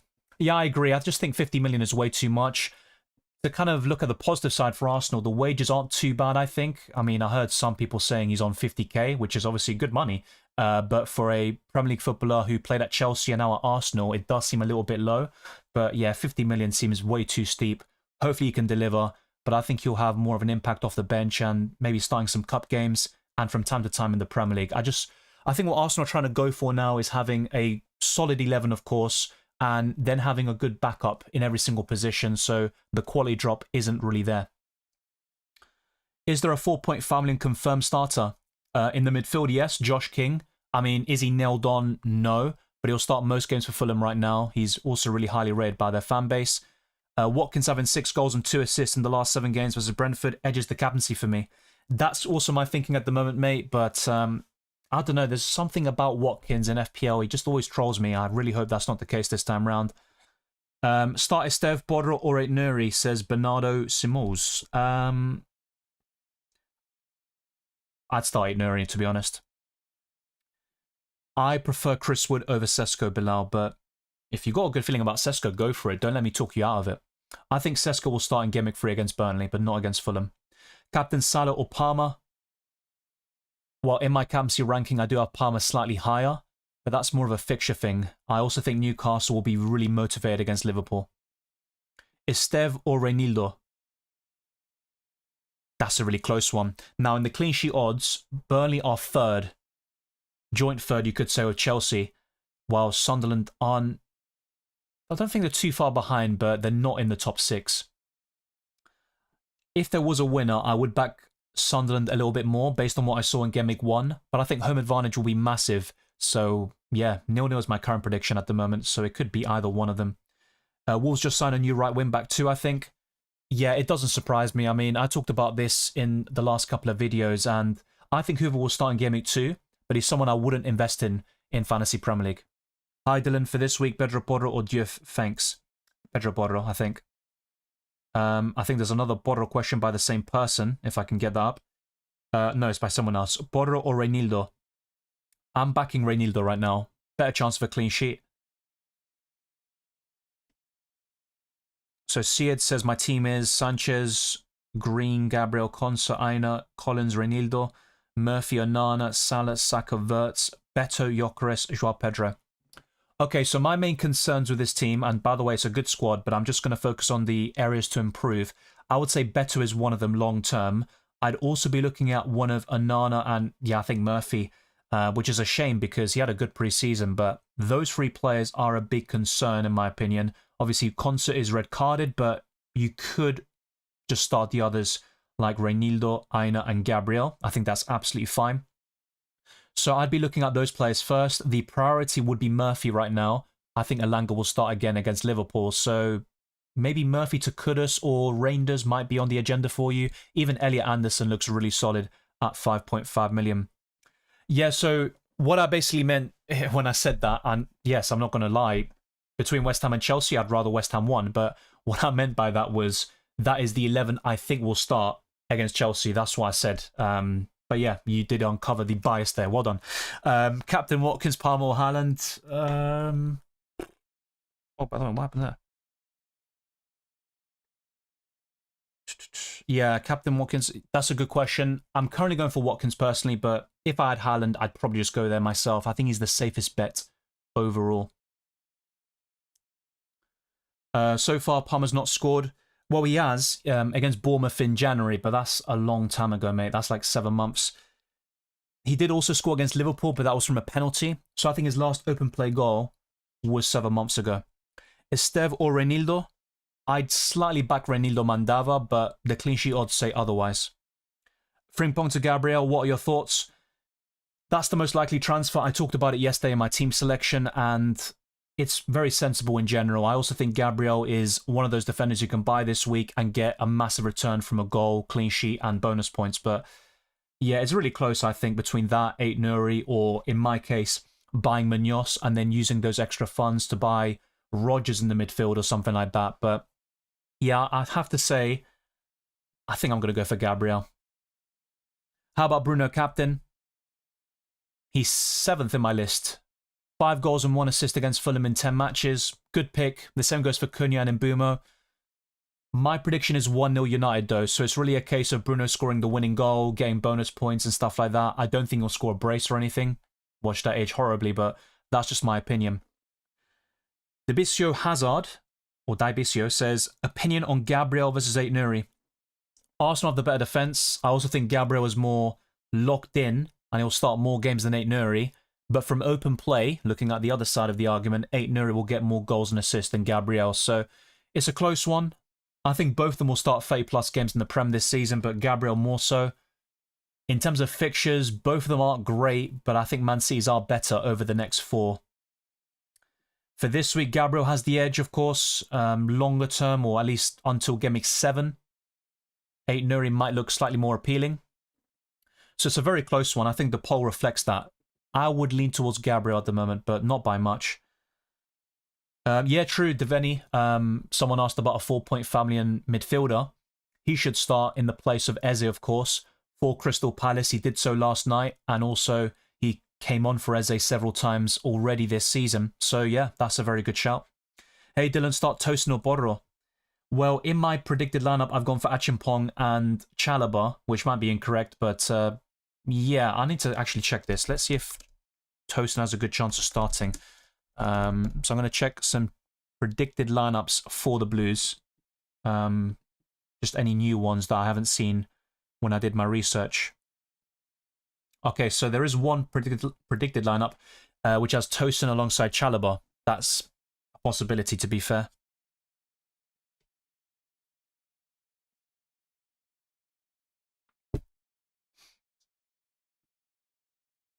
Let's see.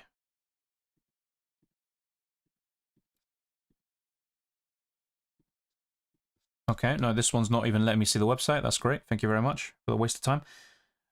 But yeah, I've seen a few Chelsea lineups, and it does look like they're favouring Tosin to start. So that could be a change as well from my predicted lineup. So thank you to the viewers who pointed that out.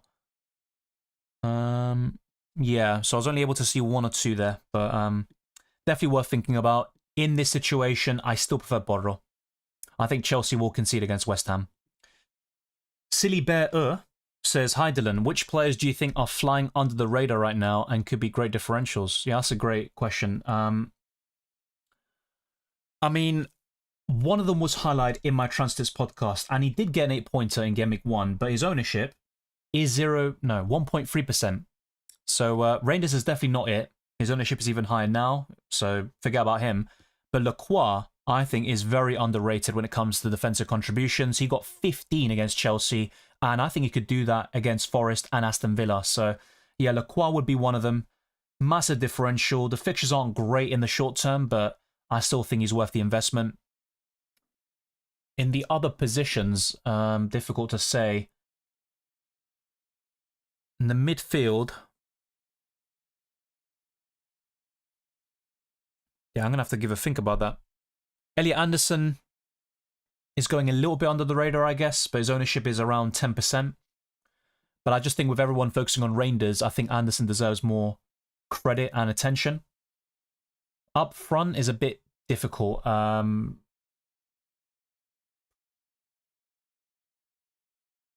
think Mateta, Igor, Thiago would be decent. Those players would be certainly good options. Yo, how are you? It's been so long. Hope you had a good Game Week 1. Personally, I think I did well with 68 points. Yeah, I think 68 points is a good start. It did seem like a bit of a lower scoring week than usual for Game Week 1. But yeah, it's all about the rank and, you know, how you do in comparison to others. And I think 68 is a very solid start. Palmer or Semenyo? Palmer. Will Gyökeres be able to score goals against Leeds? I think so, mate. He scored goals against Man City, against some of the best clubs and countries in the world. So, you know, no disrespect to Leeds, they're a big club, but I think Gyökeres is certainly capable of scoring against them. Good night, Baraf. Should I sell Verts for Semenyo for free transfer? Not for me. Real Madrid or Barcelona? Depends on the context of your question. Who do I prefer out of the two? Difficult to say. I don't necessarily like any of them. But because of the Argentinian links and Messi, it's probably going to be Barcelona for me. The biggest club out of the two is Real Madrid. I think no one can really deny that. But yeah, I think both of them have their fair share of successes and also controversies. Let's put it that way. Do you think Lewis Skelly starts? No. Just rewind the stream a little bit. You would have seen all my predicted lineups and also the video yesterday covered it. I think it'll be Calafiori on the left. But yeah, in my opinion, Timber will start over White on the right-hand side. And could Lewis Skelly start? Yeah, it's possible because he can invert into the midfield against the low block. So I wouldn't rule it out. But I think Calafiori will start. Thank you very much, Hermoso. Very kind of you. Reinildo or Esteve? Popular question today. I'm going to say Reinildo, but not by much. I'm also going to let this play out. This was the transfer tips graphics. And I did make a video on this. I highlighted 11 players to buy, hold, sell, and skip, a 1-week punt. And because it was the first one, I added a bonus player and another differential for you if you want to really target Game Week 2. So you can see all my classifications. I stand by every single one of them at this stage of the Game Week. And it goes without saying that Frimpong is a sell because he's out for the next 3 Game Weeks minimum. And he might even miss more than that in terms of his starting chances. We might not see him start until 5 or 6. But yeah, the price changes and stuff like that were covered as well. Gyökeres is my 1-week punt, but if you want to have a proper one, I think Odegaard with 4% ownership there or thereabouts would be the play there for the Gunners. So I'm now going to go back to my FPL team, and if possible, I'll go through some graphics one more time. We have just under an hour left until the deadline. Be sure to drop a like on this video. I've answered hundreds of questions and also discussed many different graphics and injury updates, suspensions, you name it. And also share this video around. We're getting closer to 35,000 subscribers. That is going to be our next aim, which we're going to reach by September, October. So it'd be great to have you on board for the FPL and UCL fantasy journey. The Champions League is returning very soon. Do you think Beto of Everton can be benched? Yes, absolutely he could. I think he'll start in Game Week 2, but very soon we'll see Tierno Barry start, in my opinion. Start Adingra or Strand Larsen? Adingra. Andrew Lee says pick 2 out of 3 to start. Basically, the one I'd bench is Dewsbury Hall. Only Mate says, would you play bench boost with Dubravka, Dewsbury Hall, Anderson and Van der Ven? It's not a bad bench boost. I don't think it's terrible, but I would probably say no. Thank you, Keith, Thank you, Keith, for moderating the chat. I appreciate it. Opinion on Gabriel versus Aït-Nouri. I discussed this just a few minutes ago, mate, and I gave the pros and cons for both of them, but I lean towards Gabriel right now. Best replacement for Verts. I think he's a hold, but if you really want to sell him, I'd be looking at... To be honest with you, I don't mind Cunha as a replacement for him. Semenyo. A lot of these options were discussed in my wildcard video. There's also Kudus, Reinders, Elliot Anderson, and you can use those extra funds to bolster other positions, but at a similar price, I think you're probably looking at Fernandes or Cunha. Dubravka or Souls to start? I'd probably go for Dubravka. And Lucy, you got your wish. The Arsenal differential I highlight is Martin Odegaard. Bench boost of Dubravka, Reinders, Borro and De Kuyper? Yeah, I think so, but I'm also wondering who's in your starting 11. You have a clash, of course, between Reinders and Borro, but that should be fine. John Paul 0647 says, good to see you back in business, Dylan. Gabriel and Semenya for Nico Williams and Wirtz on a -4. I would personally just stick with a free transfer if you can. I get that you can't do Nico Williams to Gabriel without making the other move, but if I had to make one, it's just Semenya in for Wirtz. And even then, I don't think Wirtz is a sell. Akil says amongst Kudus, Adingra and Anderson in the midfield, start 2. That's a really close one. I think Anderson will get 4 points in most game weeks, so he's a solid option to be fair. I'd probably bench Anderson and just kind of hope for the higher attacking upside of Kudus and Adingra. But Anderson is Mr. Dependable, so benching him can also feel a bit, I don't know, risky, so to speak. Would you play bench boost? That was covered. The White Goldfish says, play Milenkovic, Hoover or Borro. I have sells in goal. Yeah, so from those players, I would go for Milenkovic. City differential. I mean, to be honest, my favourite three from City are Haaland, Reinders and Aït-Nouri. If you want to go for a differential, I think Marmoush will start this week, so I think keeping him, for those that have, is probably the play, but I would sell him in Gameweek 3, which I discussed in my Transfits podcast. Apart from Marmoush, you're probably looking at Cherki, I think, but his ownership is still maybe higher than I thought. I'm going to have a quick check now. So Cherki's ownership is, 8.5. That's not too bad.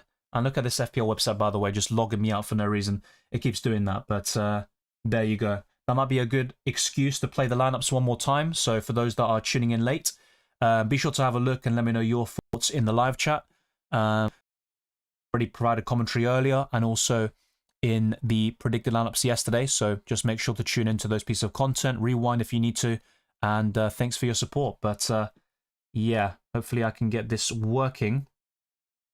I don't know what it is with the FPL website constantly logging me out now with this new UI and stuff like that on the website, but it's not great. I'm going to say that now. Okay, that's not going to refresh. That's good. Hallelujah. Okay. I'm going to make a transfer very soon. I think it's best to not overthink it. And I'm going to go for some different questions. Tosin could play today, call me Naki, but yeah, I went for Frimpong and Chalobah. So I'll stick with that for now, but yeah, there's certainly a chance that Tosin gets the nod. Start Ndai or Reindeer? It's a close one. I'm going to say Ndai this week, but he's on the chopping block for me. I could see myself buying either Gabriel, Munoz or Aït-Nouri now, and then to replace Ndai, it's either Kudus or Rodgers, depending on my final defender. No problem as well to call me Naki. Great name. Hopefully I'm not saying something inappropriate. Gakpo or Neto for Semenyo will roll. I would stick with what you have. Look, Neto's playing well, but FPL-wise, I think Semenyo's an upgrade. So I'd personally do Neto to Semenyo, actually. Ahmed puts his team.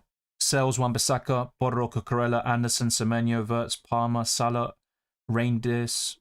I keep saying Reinders now. Reinders. Watkins, Wood, Bowen. What do you think? Okay, so you've got players in brackets. So I'm not quite sure how that works, to be honest. Maybe I'm being stupid, but yeah, it's a good team. I like the way things are looking right now. I'm just wondering. So yeah, you got Semenyo, Wirtz, Palmer, Salah, Reinders. That's a good midfield. Then you mentioned 4 forwards there, or 3, and then you got Joao Pedro as well there. But yeah, I think things are looking quite good. You don't need to make a transfer just yet, to be honest. Captain this week, Palmer, Salah, Saka, Haaland, Watkins. Well, that was covered earlier as well.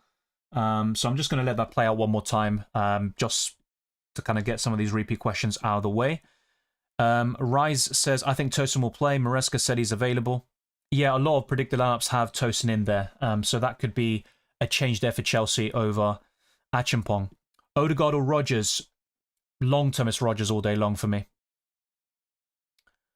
Saka, Palmer or Watkins captain this week. So you're going to see it very soon. But out of those 3, I have ranked Saka the highest.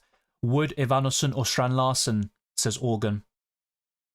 For Game Week 2, I think all of them are viable, especially Ivanosson and Strand Larsen. I think Chris Wood will be bottom for this week, but overall, it's still Chris Wood for me. So yeah, I'd be looking a bit longer term, and Chris Wood is my favourite.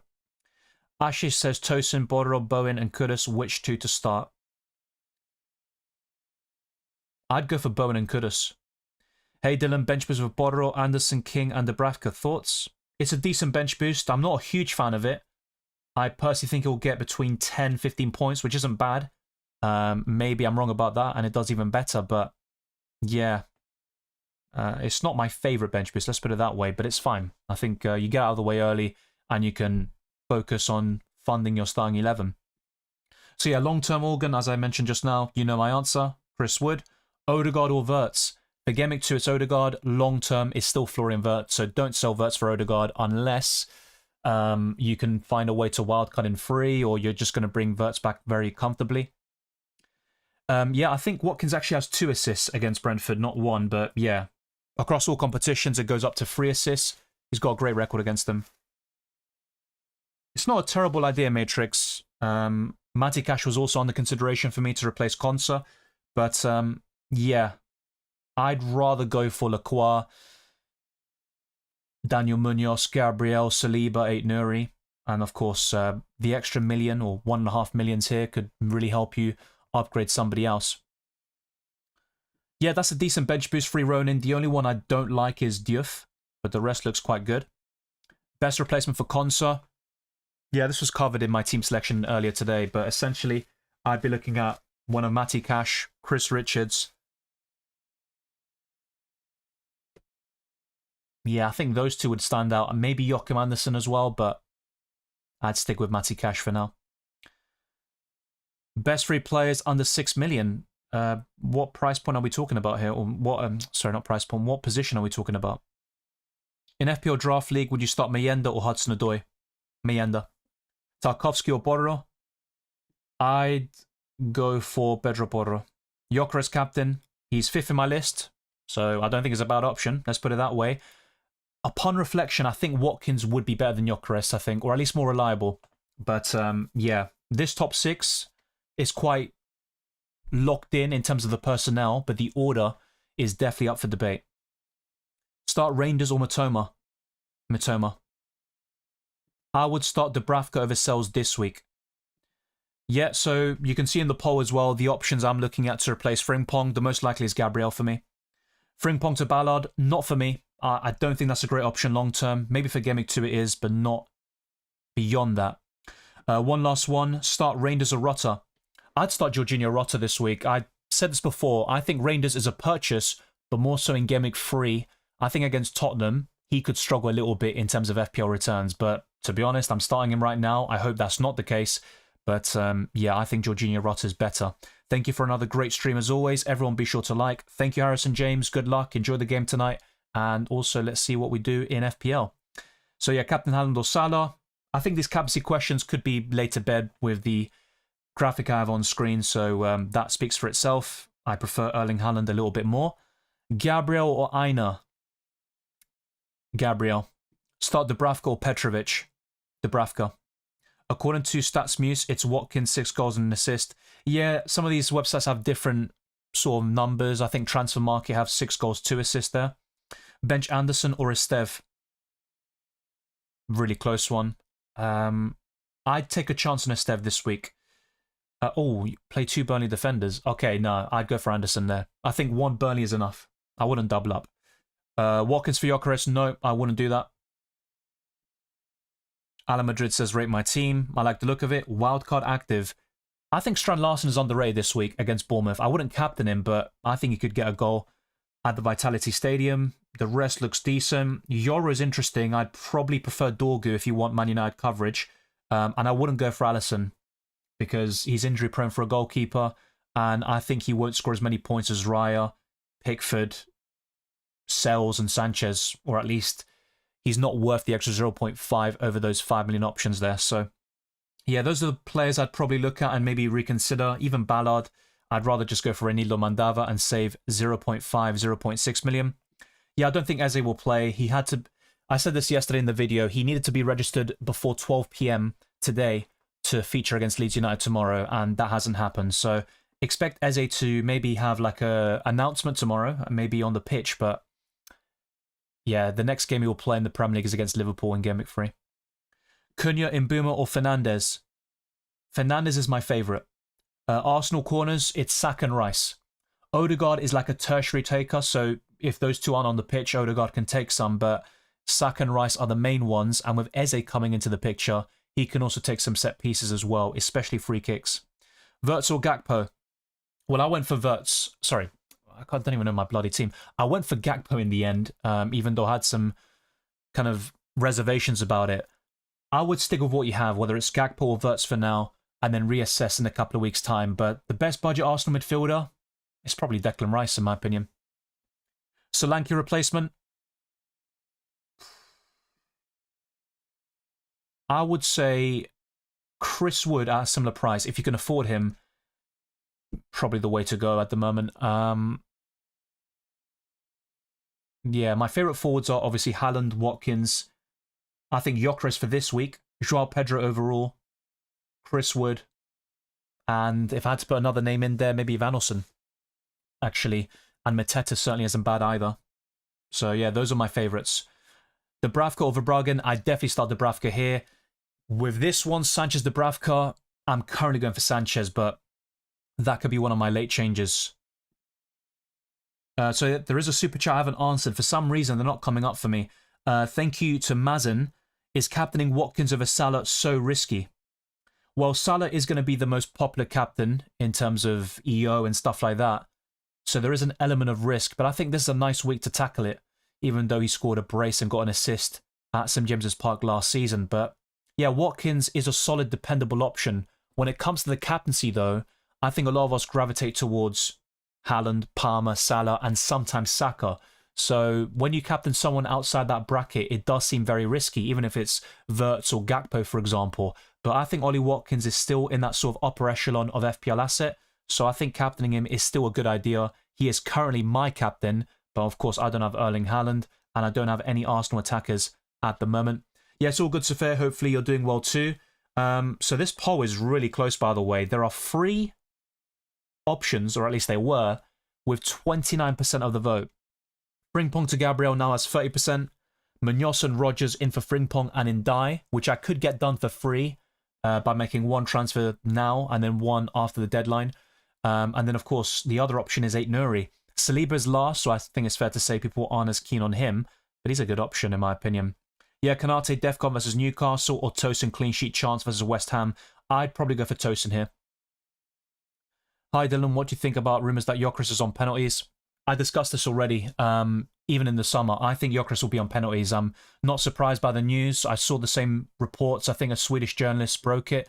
And also Arteta was asked by ESPN Brazil, who was doing like a quick fire Arsenal squad questions, and he was asked about the best penalty taker. He said Gyökeres. So I think it's quite clear that he will be on penalties, considering his record. Bench 1, Estev, Borro and Fulkrug. It's a close one. I would lean towards Fulkrug on the bench, which might be a disaster, but there you go. Okay, so I've shown the captaincy list enough. I'm not going to go for any more captaincy questions, I think, for the remainder of the stream. I'm still going to lock in my own captain as well. I think the top 6 is kind of locked in with the numbers. Well, not the numbers, the personnel and the names, but not the rankings, because I think it's very close between Saka, Salah, Palmer, Haaland, Gyökeres and Ollie Watkins. I think there's a big gap between those 6 and the rest of the league for Game Week 2. But now it's time to make a transfer before I forget, before the site crashes, whatever happens, if it logs me out again, which it loves to do this summer. So Frimpong out to Gabriel is on the cards here. And I think afterwards what I'd be looking at is Kudus or a similar player in Frindai. That is my current plan. But I also like the look of Munoz and Rogers, I'm not going to lie to you. That's why I haven't made a transfer just yet. So let's see where we're at in terms of the likes and stuff like that. I do appreciate those that have shown support to the channel.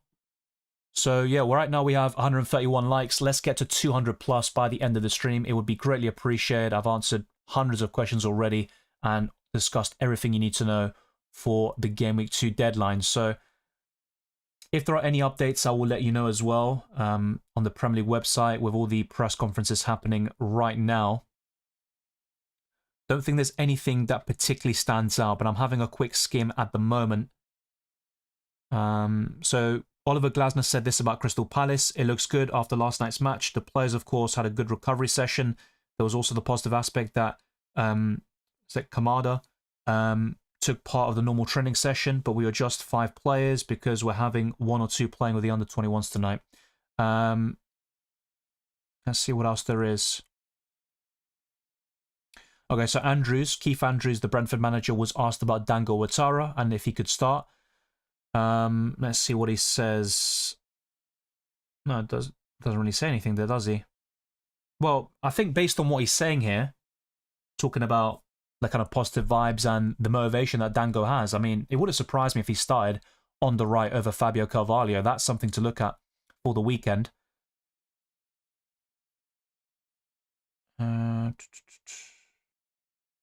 Okay, so Vitor Pereira on Wolves' squad. I believe we still have a good team left. We are in the process of building our way, so nothing really new there.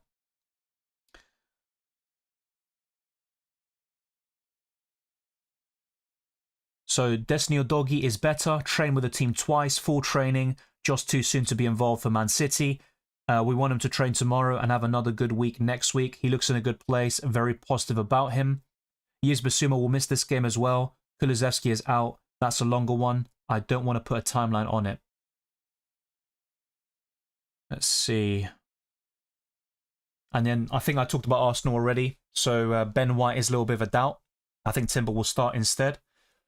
And Arteta talked about managing his load after such a long-term injury with the ACL. And also with Norgard, he's out for another week for the Gunners. So yeah, that's another absentee. Gabriel Jesus remains out. And Kai Havertz will definitely miss the Leeds game. And it looks like it'll be for a couple of weeks to months, depending on the final results of those tests. Let's see if we have anything else. So Iriola talked about Ryan Christie's availability. Ryan has been training pretty normally this week. I hope he trains without any problems today and he can get involved tomorrow. He comes without months of playing, but I'm seeing him at a good level.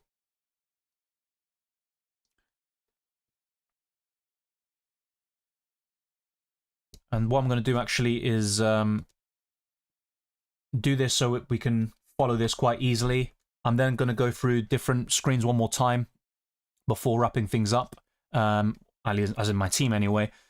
So if we go all the way to the bottom here and catch up to where I was with Manchester City, Guardiola was asked about Trafford versus Ederson. Let's see if I can get this up here. We do have some Man United stuff. I didn't see this, I think. Fulham, anything about them? So Marco Silva with Fulham, he says, we're going to have another session on Saturday and we will take a decision on both Sessegnon and Robinson. We didn't want to take the risk with Sessegnon last week. Calvin Bassey did so well. Cuenca can play there at left back too. Whilst Ruben Amorim said, Andre Onana is ready to play like last week, so we will see in the game who is going to be the goalkeeper. Licha Martinez is out. Mazraoui is out. The rest of the guys are fit and ready to play. David Moyes said Branthwaite is on the way, but not fit. Neither is Mikalenko, and Nathan Patterson is not fit either. Asnu has trained today for the first time, so we'll see how he goes. So I think, yeah, it's fair to say Garner is the favourite to start at left back again, and we might see Asnu start a game or two if Mikalenko is still out. And yeah, Oliver Glasner also said this about Kamada. I don't think he'll be fit for Sunday, but for Thursday, it looks like he is well poised there to return to that Palace side. So let's also get down here to Manchester City. That's where we were before. So yeah, hopefully there's nothing that escapes us here. We will decide tomorrow or tonight after dinner. I am happy with Trafford. The new players always bring a new energy, and James brings his youth and desire to play for the club he grew up at. I said many times it was just his first game. We just have to be consistent and we have to be better and improve. He also talked about Rodri's return. I just want consistency of Rodri. I don't have any doubts about his potential or ability. Still, so far, he is the best player in the world. The consistency will come with training and games, week after week, and after week that everything will be fine. Yeah, okay. So, yeah, Rodri's back. That's big news, obviously, for Man City. And I think there was a quote about that as well on the players that are returning. So Rodri and Foden were not available for the last game. They were out, but it was just because of a lack of training. They are ready for tomorrow.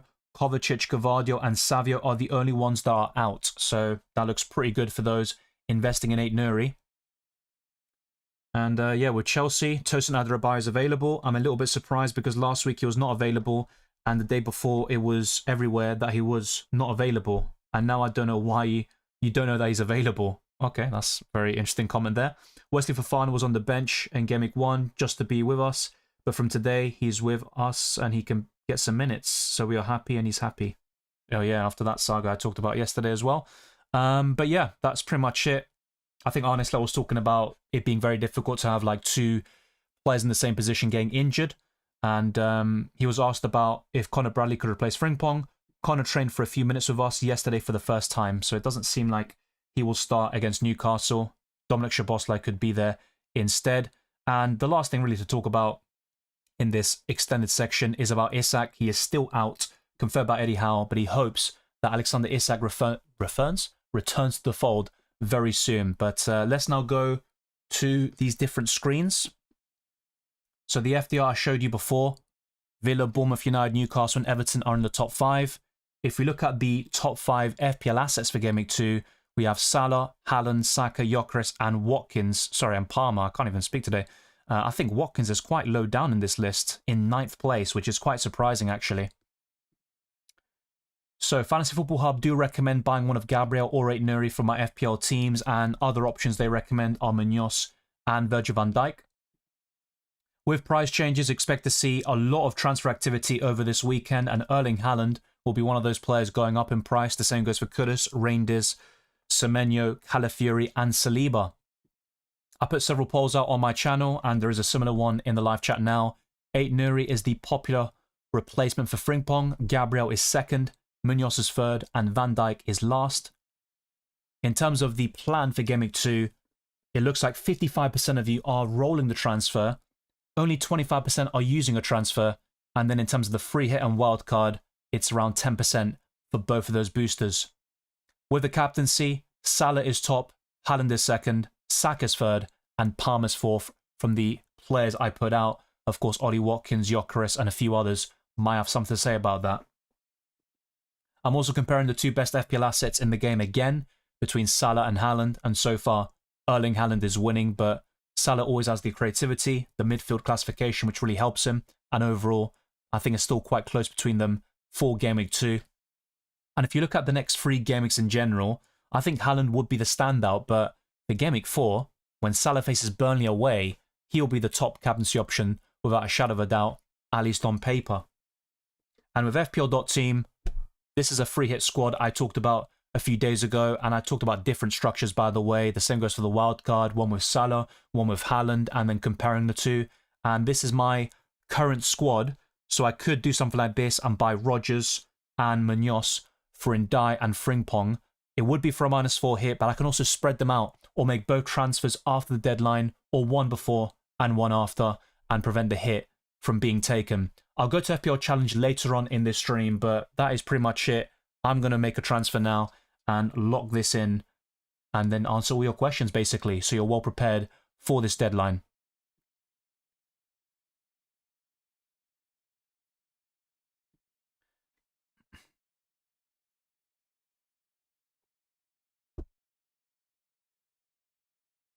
Okay, so let's get back to the questions. I'm going to see if any members have posted something first, and then just whiz through them. Ahmed says, hi Dylan, my team is Sales, Wan-Bissaka, Porro, Cucurella, Anderson. I did go through this, right? I'm pretty sure I went through this. Yeah, I definitely offered advice on this one, mate. But you mentioned 3 forwards and then you say Joao Pedro, so I'm not sure exactly what you're thinking of. Maybe you're selling Bowen to Joao Pedro, then Wirtz to Palmer. I'm not so sure how that's going to work, though. And then Anderson to Semenyo. Do you even have the funds to make those moves possible? yeah, I don't think you need to make any transfers just yet. I think Watkins will be on penalties. A few Aston Villa fans have been talking about that in pre-season, and they think that will be the case because when Tielemans missed one last season, the penalties went to Ollie Watkins, who has a very poor record from the spot. He basically has a 1 in 2, so 50% conversion rate, which isn't great, to be honest. Salah or Watkins as captain. You saw my captaincy list very recently. I put Salah above him, but it's very close. Smash the like. Thank you very much, Safir. Why do you prefer Haaland over Palmer's captain? It's more about the reliability. I mean, Palmer's been poor in 2025. I mean, I've said this a lot of times, and if Palmer was reaching the same levels as he did in his first Chelsea season and offering more from open play, I think Palmer would be above him, considering the fixture. I think Haaland will score a goal and get some bonus points, but I don't see him going berserk against Tottenham, to be honest.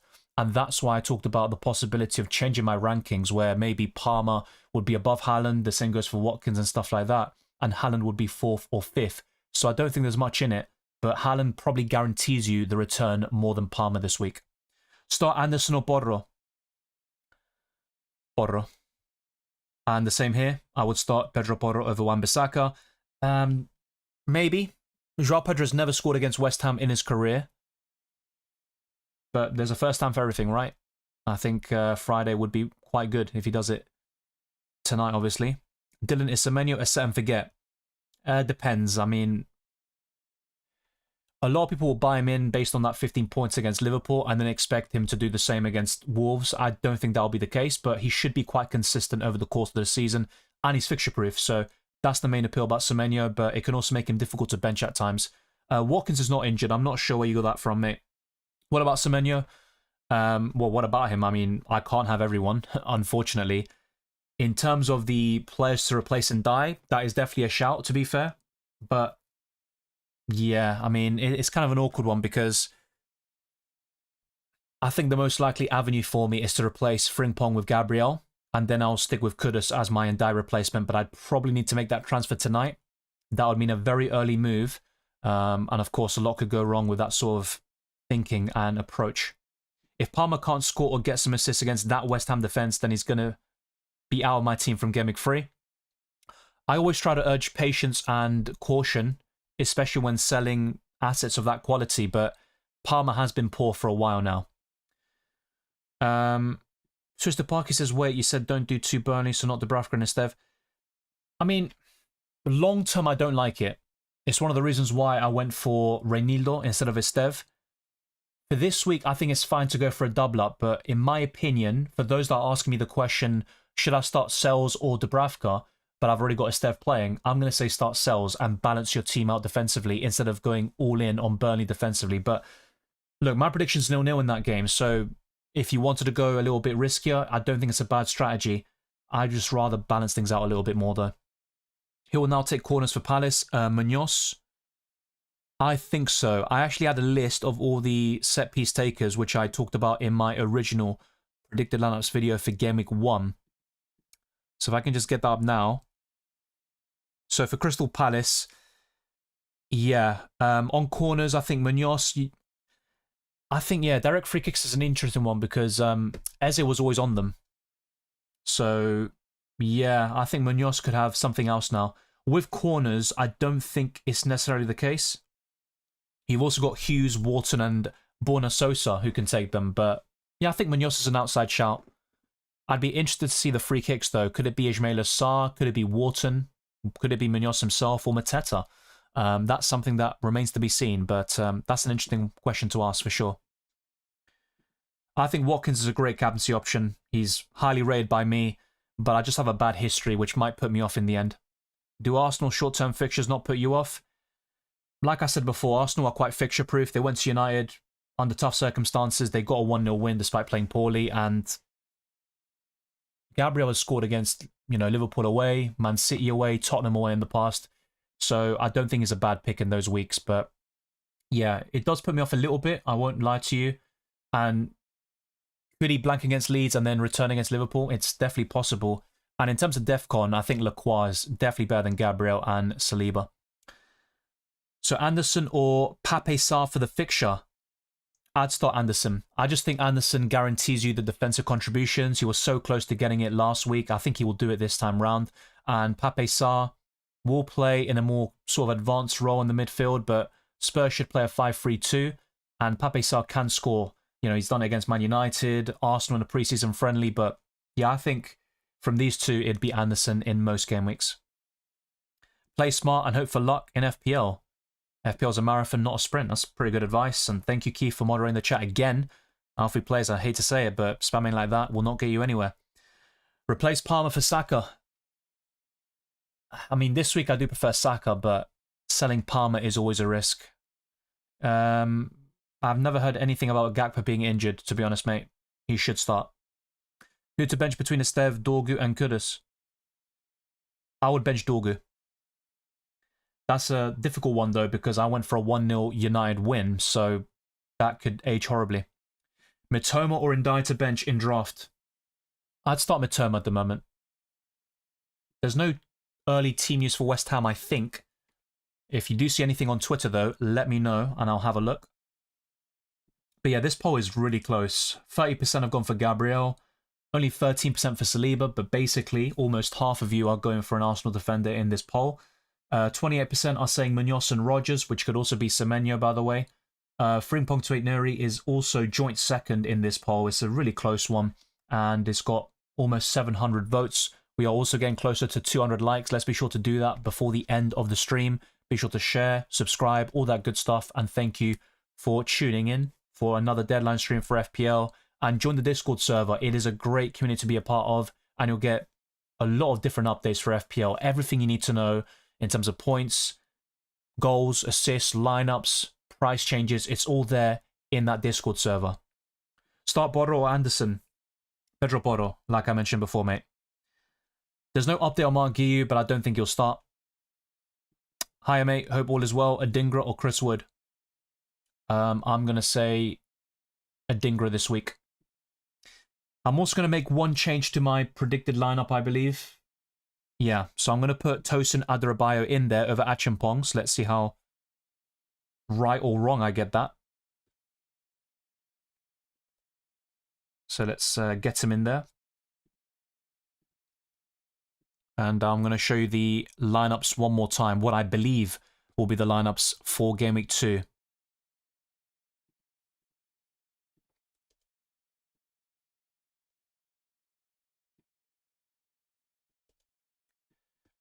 Okay, so I'll update that and then show you in just a second, but we are approaching the deadline. It is time to lock in our teams and get everything sorted.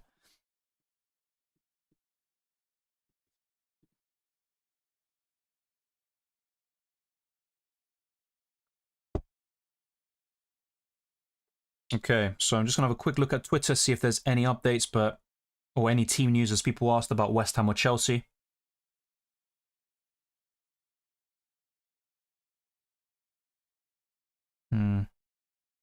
I don't think so.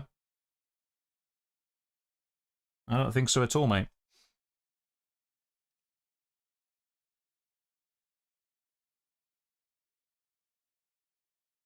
Yeah, no. And I think all the updates from the press conferences were talked about earlier as well. So you've got the full picture. And yeah, I think that pretty much wraps that up. So before I make my late transfer, let's go for the lineups one more time. So, of course, from yesterday's Predicted Lineups podcast, there are two changes, and that will be for Chelsea and Liverpool. The rest, I'll keep the same for now, and we'll see how things transpire. So when we get to Chelsea, I'll be pausing it just for a little bit to highlight the move or the change that I've made. And a lot of different Predicted Lineups do have Tosin Adarabioyo starting over Achimpong, and that would end the 4 million Chelsea defender dream. So that could be something else to look at. I've gone for Tosin alongside Chalobah.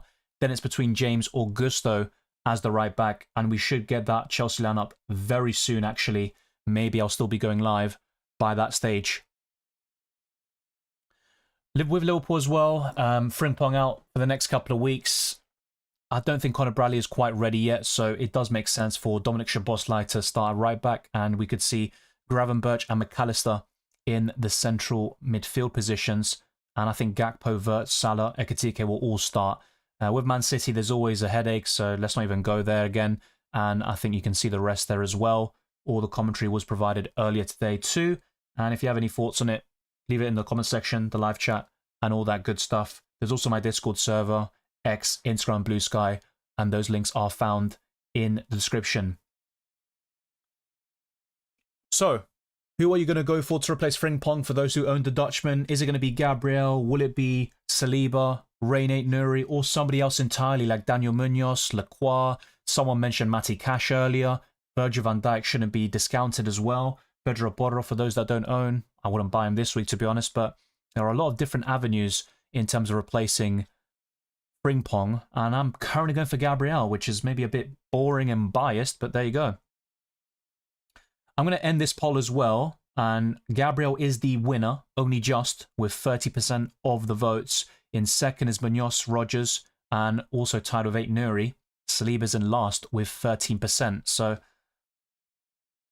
now it's time to settle things in.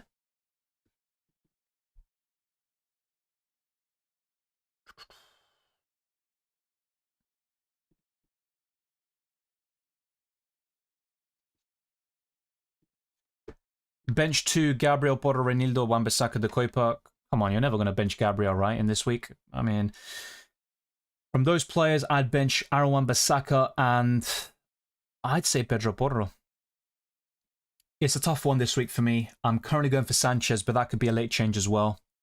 Should I sell Ben White? I don't think he starts. That doesn't mean he's, got no chance. He hasn't been ruled out yet, but he hasn't been training recently, and I think Timber will get the nod, so I'd probably look to sell him. Now, he's 5.5 million, so you'd probably go for Munoz if you've got nothing in the bank, if not Lacroix. What do you think about Bowen for Baleba? I'm guessing that's FPL draft. I do prefer Bowen, even though he's facing Chelsea tonight. I still prefer Salah over Gyökeres, but only just with the captaincy. And yeah, if you see any leaks, team news, anything like that, let me know in the live chat. Put a link. That would be greatly appreciated. I would captain Watkins over Joao Pedro there. I'm quite bullish on that. Yeah, I'm not sure why I'm getting questions about Skelly starting. So yeah, I put it earlier. In my lineup, I put Calafiori. Maybe I'm wrong about that, but yeah, that has been covered as well. For me, it's either Gabriel or Dorgu.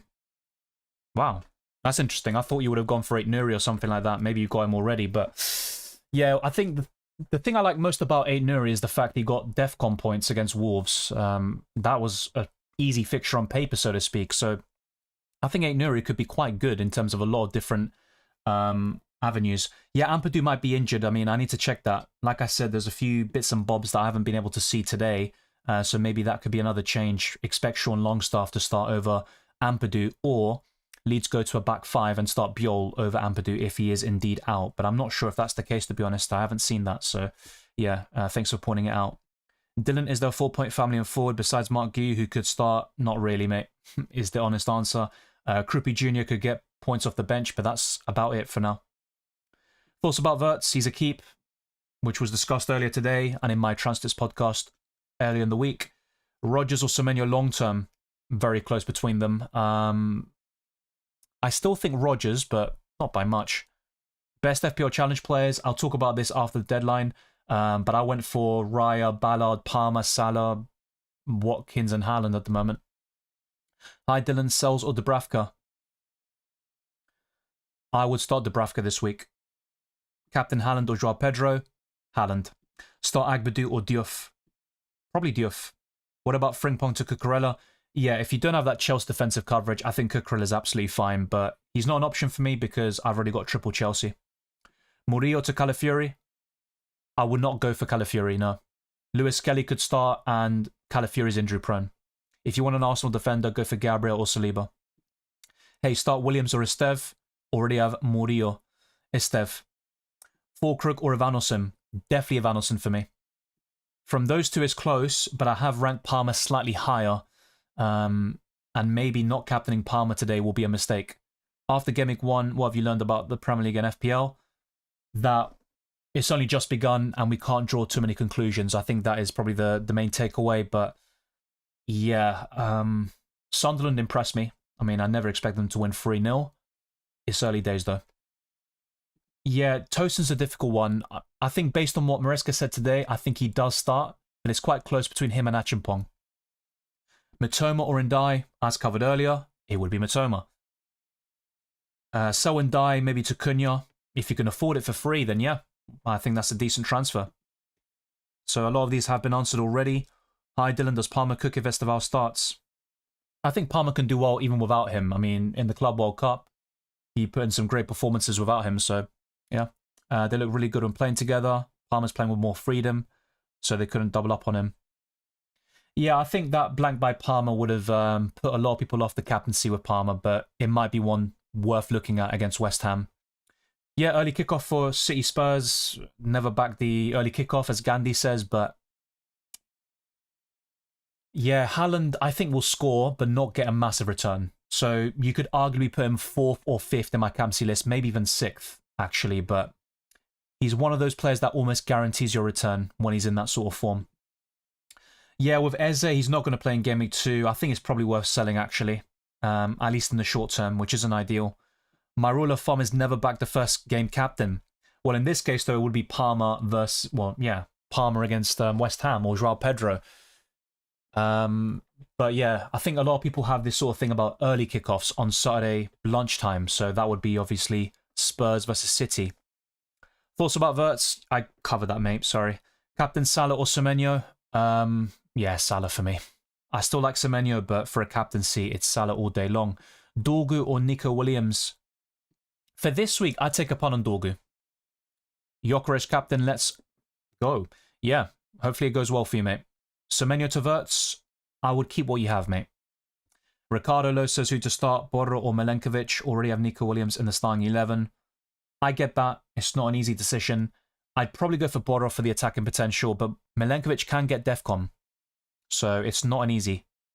Burnley keep a clean sheet or no? I said 0-0, so that would be a yes. I don't think it's a guarantee. You can't rely on Sunderland or Burnley for clean sheets. Okay, so it's time for me to make my move, otherwise I'm never going to make it. I think I'm going to go for either Gabriel or Nuri. That's where my head's at. And Gabriel is the one I'm most likely going to buy, as discussed in my team selection video yesterday. Having second thoughts maybe because of the fixtures. I think Gold had raised that sort of point, and I did talk about this in all of my videos as well. Is FPL like the Club World Cup where you can start or captain a player, and if they do bad, then change the captaincy? No. But if you want to play a game very similar to Club World Cup Fantasy, play the Champions League. UCL Fantasy is now live, and you can change the captains and also make substitutions, but you can't do that in FPL after the deadline. Jonathan says, hola capo, de regreso al mejor canal de FPL. Gracias. Yo vendía Frimpong por Gabriel, aunque vienen juegos complicados. Vale la pena un -4 para vender a Ndai. ¿A quién comprar en su lugar? Yo mantendría a Ndai por una jornada más por lo menos y después lo puede vender para Kudus, Reinders, Elliot Anderson. También depende de cuánto dinero tienes. Así que si tienes 7 millones, Semenyo o Rogers sería muy bueno para tu equipo. Murillo, sell or keep? He's a keep. Okay, so yeah, I'm going to make my transfer otherwise. Okay. What was that? I don't know. Don't ask me. Gabriel A. Nuri. Let's flip a coin. Okay, so it's an Arsenal coin. It's very biased. So this is tails, which is the Emirates Stadium, and this is heads, which is Arsenal. So Gabriel, let's say he'll be heads, obviously, because of the badge. And then Nuri will be the tails. That was terrible. Oh my god. What am I doing? That was the worst coin flick of all time. I would not make a good Two-Face, I think. I think I need more space. Okay, let's do that again. It does say heads. Okay, we're going for Gabriel. Maybe I should have stuck with the first one, you know, the one that caused everything to... What was that? So yeah, Gabriel's in. Why not? That's how we should play FPL. Just do that. Yeah, no point thinking about it. Just use a coin. I went Nuri myself. Yeah, I do like him a lot for DEFCON. I just don't see Man City keeping many clean sheets. That includes Game Week 2, where I think Spurs will score a goal. Maybe even 2. I've gone for a 3-2 result for Man City. Palmer captain against the poor West Ham side. I'm not against that. He was my original captain but I have changed that quite a bit, actually. I don't know, maybe I'll just jinx Palmer. Yeah, now that I think about it. So, Gabriel in for Frimpong. Here we go. There we land. Whatever you want to say. I finally got an Arsenal player in my team. Maybe the Eze optimism has gotten to me. So, there you go. Botto's on my bench as well, so I think I'm in a good place. Now it's about the goalkeepers and the captaincy. And that is all that's left to really finalize my team. And I think it's probably worth putting a poll out, since it's been such a commonly asked question, about Dubravka versus Sanchez. So let's put Sanchez and Dubravka.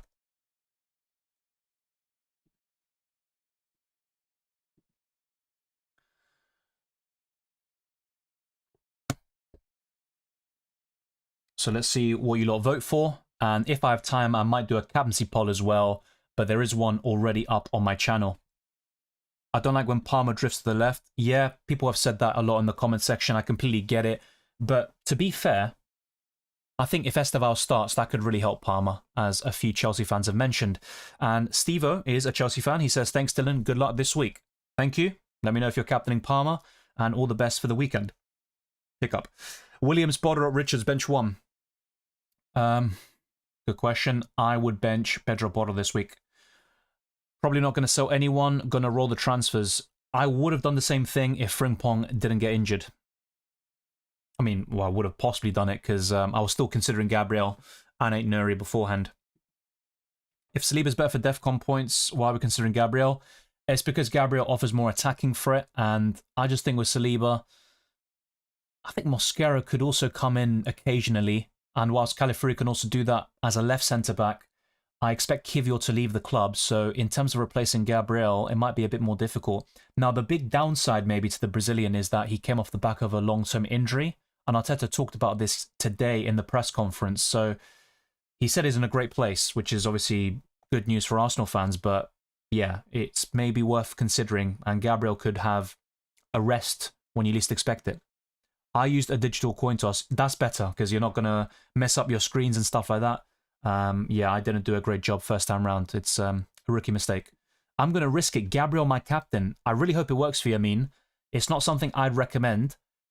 If Arsenal do keep the clean sheet, I do think Gabriel gets a 6-pointer, but for a defender, I'm fine with that. Start Kudus or Reinders? I'm really conflicted about that one. I think City win the game. That's a really close one. I'm going to say Kudus, actually. I think Kudus could be involved in the goals, and I would bench Reinders this week in some cases. SA says, hey, mate, which one to bench? Paqueta, Bruno Fernandes, Semenyo, Strand Larsen. I would bench Lucas Paqueta, even though he's on penalties, and thank you very much for the kind words. I actually like Strand Larsen against Bournemouth, and I think both him and Semenyo could score at the same time. Fernandes is 7th in my captaincy list, so not too shabby. Start Diouf or Mickey van der Ven? I would start Diouf. So this is actually quite comprehensive. 76, now 75% of you have gone for Sanchez. So that's quite interesting. SA says, hey, mate, which one to bench? Piquet? Oh, sorry, I said that. Sorry. Agbadu or Borro? Borro.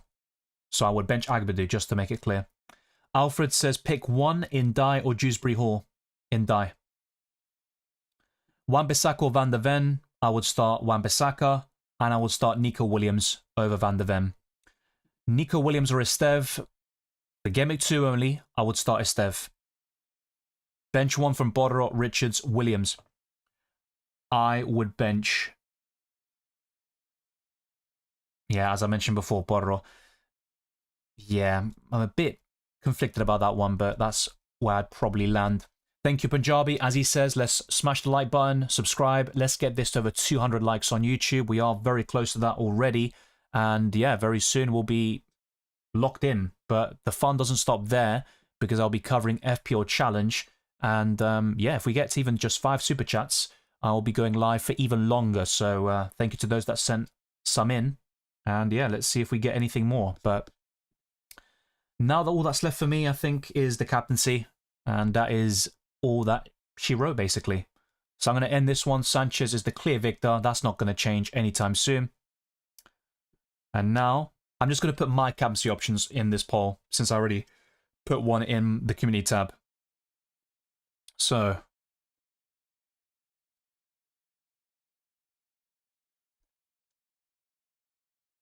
out of these options, let's put... Okay, so let's put Watkins, Palmer, Salah, and that's pretty much it. I'm not considering anybody else, actually, for the captaincy. João Pedro isn't too bad, but yeah, I think those three is where it's at.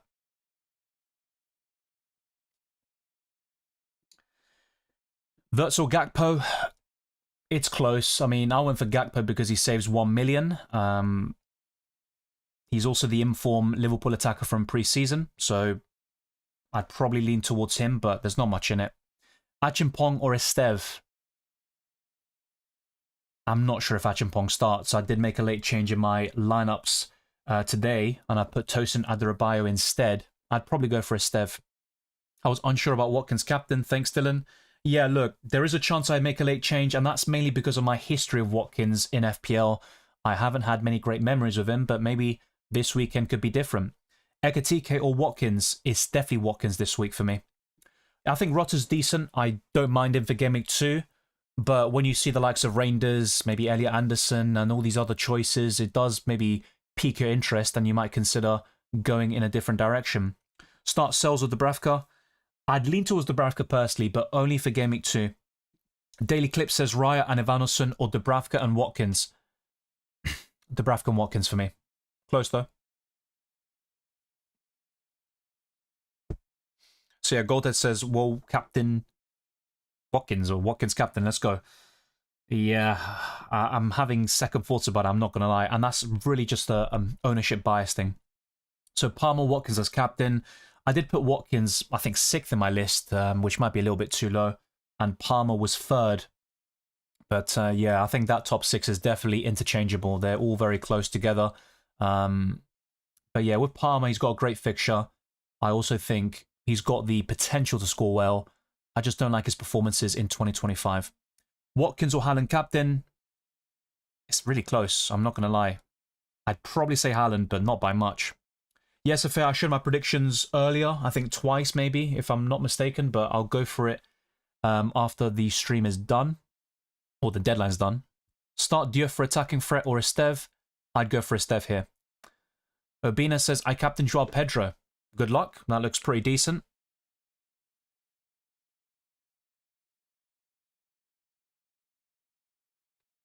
Semenyo captain is good. Yeah. He arguably should be in my top 10 list. He just about is outside. I went for the likes of Odegaard and Rodgers above him, which is certainly contentious. But yeah, he's a good captaincy option. Between those three, it's probably Palmer. Anderson, Border, Esteve start 2. I would bench Anderson. I think Fulham will lose 1-0. I think the other two, well, at least Border offers attacking threat. Esteve can get DEFCON, and he's got the best chance of a clean sheet from the defenders. So that's why I would do it. Salah or Haaland and Vertzer and Boomer. Difficult to say. I mean, at the moment, I would say Haaland, but Salah is still not worth counting out. Vertzer and Boomer, long-term is Verts. I would keep him. For Gameweek 2, might be a different story, but yeah, my favourites would be Haaland and Verts. Would you still captain Watkins if you had Rodgers and only Salah from Liverpool? Oh, yeah. I think I'd still captain Watkins, but that is a good question because sometimes those double or triple ups make you think a bit differently and you want to cover a different team by captaining your only player from that club instead of going double Villa and then captaining. So you're essentially tripling up on the villains there as well. So that's a great question. But yeah, it's Salah, Palmer, Watkins for me. I could even just switch to Palmer now, like in the last minute of this deadline. So Salah's winning this vote quite comfortably with 46%. Watkins and Palmer are sharing 27, but I think Watkins is just ahead maybe based on the bar that I'm seeing in the YouTube poll. But yeah, that is it pretty much. I mean, I don't see any updates. So in terms of the West Ham and Chelsea lineups, I'll cover them if I'm still live by that point, but we're not going to get any tidbits before the deadline, unfortunately. So yeah, it is what it is.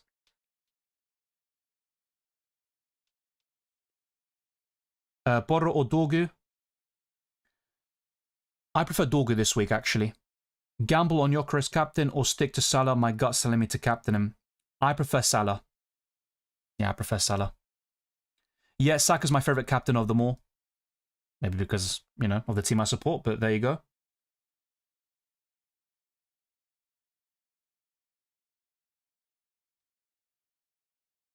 Watkins does have 7 returns in 7 games versus Brentford. I know, it's just my personal record with Watkins. I don't know what it is. This might be it. Like, if I captain Watkins now and I'm locked in and he blanks, I don't think I'll captain him again. I might even just sell him out of rage. Wait until West Ham score and Dubravka keep a clean sheet.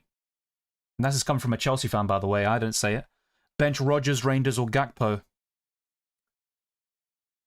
I would bench Reinders. Do you think Mark Guiu is going to be on the pitch at all for Game Week 2? It's possible, but he's not going to start for me. I'd be very surprised. I just don't see that happening. Dylan, is Gyökeres prone for an early sub? Gyökeres or Ekitike, last coin toss? I prefer Gyökeres over Ekitike this week. No doubt in my mind for me. I just think with Havertz injured, I think Gyökeres will play 70-plus minutes quite comfortably, actually. But there's also Trossard, Martinelli, and Marino who can play up front if needed. Yeah, it's definitely Dubravka there, Chelsea Blues. No doubt about it in my mind. I think I'm going to start Dubravka and Esteve. I don't want Souls and Murillo as I have Mateta. Hall for Murillo is a thought. Yeah, Lewis Hall might be of interest in Game Week 3, especially if he starts on Monday night. But yeah, interesting. Very interesting indeed. I might have regrets about not starting Dubravka. Obviously, I've got Reinildo in my starting 11. So yeah, what could possibly go wrong with this team? But yeah, we're locked in, as people are saying in the live chat. I've got Sanchez in goal. Gabriel is my Frimpong replacement with Murillo and Reinildo Mandava. Salah captain. Oh no, he's my vice because I captained Watkins in the end. What could possibly go wrong there? Gakpo, Reinders, Palmer, Ndai, and Joao Pedro complete my starting 11. And on my bench, I've got Dubravka, Porro, Mark Guiu, and the suspended Ezri Konsa. Now, the players that are on the chopping block are mainly Ndai, to be honest, and he could make way for Kudus tonight. Otherwise, I might pass my attention elsewhere in terms of 6.5 million midfielders. And that's why the temptation to get Munoz was certainly present, because that would have given me enough money to then upgrade to Rodgers or Semenyo. Well, to be fair, Semenyo is 7.1 million actually. But yeah, there are definitely other ways of playing this game and a lot of different avenues. I haven't used the chip just yet. No bench boost, triple captain, even though they were in my thoughts. Also, the free hit has been saved for another day. And yeah, triple Chelsea against West Ham tonight. Let's see how that goes. And of course, I've got only Reinders in the early kickoff tomorrow. No Erling Haaland. And whilst I have Salah and Palmer, they are not captained. Instead, I've gone for Ollie Watkins as a bit of a differential. So let's see how that goes. Hopefully, he just doesn't let me down. A goal and assist, and I won't complain. I haven't made a UCL fantasy teammate. I honestly haven't. But if people want to see me make a preliminary draft because we don't have the fixtures, then I'm open to doing it over the next week. But the content will start ramping up after that draw is made on the 28th of August. So, Reinders or Anderson, it's close for this week. I'd lean towards Anderson. But as I mentioned in my transcripts before, I think Reinders is a great purchase in Game Week 3. And that is what I'd recommend. I ultimately picked Reinders to start this season, so that is naturally who I gravitate towards long term, but I honestly don't mind having both of them, which is something I discussed in my final draft video a couple of weeks ago. Reinildo or Anderson? Reinildo. Thank you, Lager, and good luck to you as well. Justin Nicholas says, hi Dylan, De Kuiper, Reinildo, Nico Williams, Bowen, Porro, bench 2. Well, obviously we're locked in, but I would have benched Porro and probably De Kuiper from these players. It's close between him and Nico Williams. So just for reference, I'd definitely start Bowen and Reinildo. From the others, it's very difficult, but I'd probably start De Kuiper actually.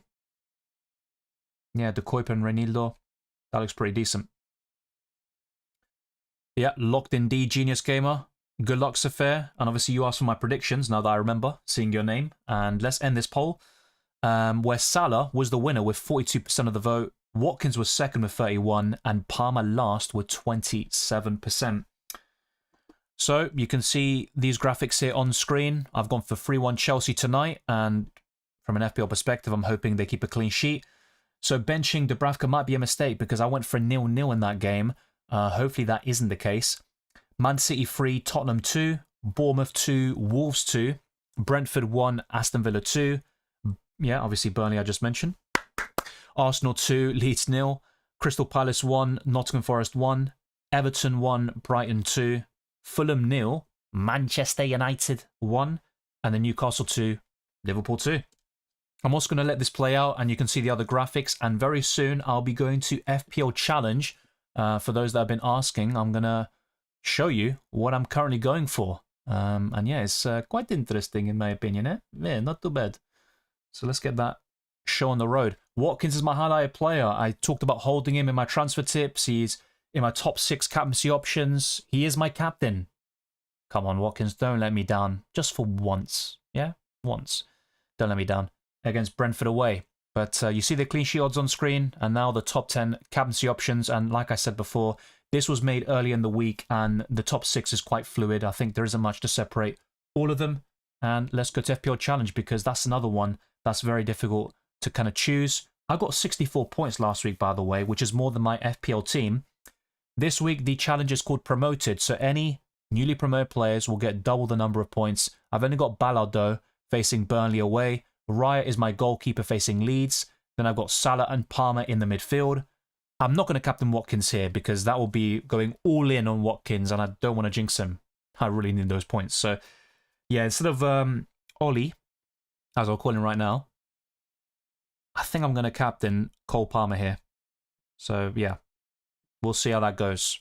We'll captain Palmer in FPL Challenge, and in FPL, I'm going to captain Ollie Watkins. Let's also refresh this and yeah, get this back up. And we'll see what you lot are going for in your FPL Challenge teams as well. Good luck as well, Mayo Findy. Now man trust Watkins captain tonight, and is an easy hold till Game Week 8. Hopefully we are talking here this time next week or by the reaction stream, celebrating a Watkins haul and a nice rank rise. Why captain Watkins? I mean, I think the proof's in the pudding. A lot of people said it in the live chat. I also talked about it all week. 6 goals in 7 games against Brentford, 2 assists. Great record against them. Brentford really struggled in Game Week 1. Maybe it's a mistake, but there you go. I've gone for Ollie Watkins there. Locked in, boys. Let the madness begin. Yes, the madness is definitely going to begin, if it hasn't done so already. Good luck, Fingon, and thank you very much. The same goes to Twisted Parky. Indai or Reinders? I actually prefer Indai this week, but long term, there's no debate about it. And I think my next transfer will include Indai. Look, there is the possibility for me to sell him to Kudus tonight before Kudus goes up in price, according to livefpl.net. But if not, I think I just want to see how Indai does in Game Week 2 first and then make a final decision. Greenia says, my mate bet me €2 to captain Watkins and I've done it. Well, €2 isn't... I mean, look, every little helps, right? But, well, you can buy maybe a beer. Maybe you can buy a bottle of wine in Spain, in Greece and stuff like that. Some chewing gum, sweets. Is it worth it for the captaincy? If he gets the points, then yeah, but let's see. I don't know. It's just Watkins. I've signed up for pain, potentially. I'm just going to say that now. So, Locked In, thanks for the help. You're welcome. Thank you very much. Do you prefer the wildcard in 4 or 5? I'm not sure if you asked this earlier, but I had this question, and I said Game Week 4 just because it's during the international break, and you've got some fixture swings for the likes of Liverpool, for example. And we are locked, ladies and gents. Yes, hand up, captaining Palmer. He is quite popular. I think only behind Salah, he's going to be the most popular. Sanchez could do a funny thing today. Yeah, I don't think Chelsea keep a clean sheet, to be fair. Bench Fulkrug or Esteve? I would bench Fulkrug. Good luck as well, Wale, for Game Week 2. Simon says, thanks for your help, mate. You are really helpful. Very kind of you, and I'm glad that you're finding some value in the content. Gyökeres captain, let's go. Good luck. I like that, Svanamir. If I had Gyökeres, I'd be very tempted. The same goes for Saka. And yeah, Silly Bear says, I captain Watkins as well. Wish me luck. Yeah, I certainly do. I would like some Arsenal goals and some confidence going into Anfield. Locked In says John as well. Martín Arieta says, buena suerte, Dylan. Yo también fui con Watkins como capitán. Ojalá que haga un gol por lo menos, pero sabe, un doblete o hat-trick sería buenísimo. Oppo says, when Haaland captain, only confusion was Spurs' defense is better. Yeah, and also Spurs with that back five caused PSG all sorts of problems, even though PSG obviously trained for only 6 days and stuff like that. But I think Spurs could frustrate Man City, and it'll be quite competitive, I think. Cylindra says, took a risk and started double burning defense and bench Sanchez, plus I captain Haaland. Hope it goes well. Good luck, Dylan. Yeah, it's a bit of a risk to do that. Sanchez is quite a template goalkeeper. That is one of my possible regrets of the week alongside my captaincy, but there you go. I mean, ultimately, we're just hoping for the best now. It's all done. Dimitri says, thoughts on Saka and Watkins to Spurs, Sarr and Haaland today before being priced out? I don't think that's advisable.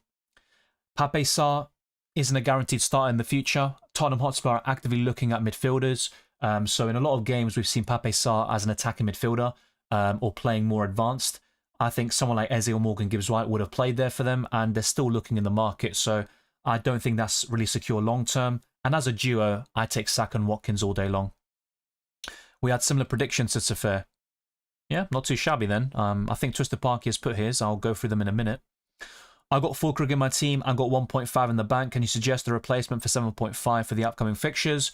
I still like Joao Pedro, albeit he was very disappointing in Game Week 1. I'd also be looking at Evanilson, since you can't afford Chris Wood. So I think Evanilson is a very decent punt. I think Strand Larsen could score at Bournemouth this weekend, actually. Otherwise, looking at Mateta. So I'm going to say Evanilson or Mateta for you. Good luck with the Game Week, Dylan. Went with Morgan Rogers captain ahead of Watkins, Haaland and Palmer. Wow, Rogers captain. Also transferred Gakpo to Cunha a week earlier than normally planned. I do like Cunha against Fulham. He got 16 points at Craven Cottage last season, which thankfully I owned him for.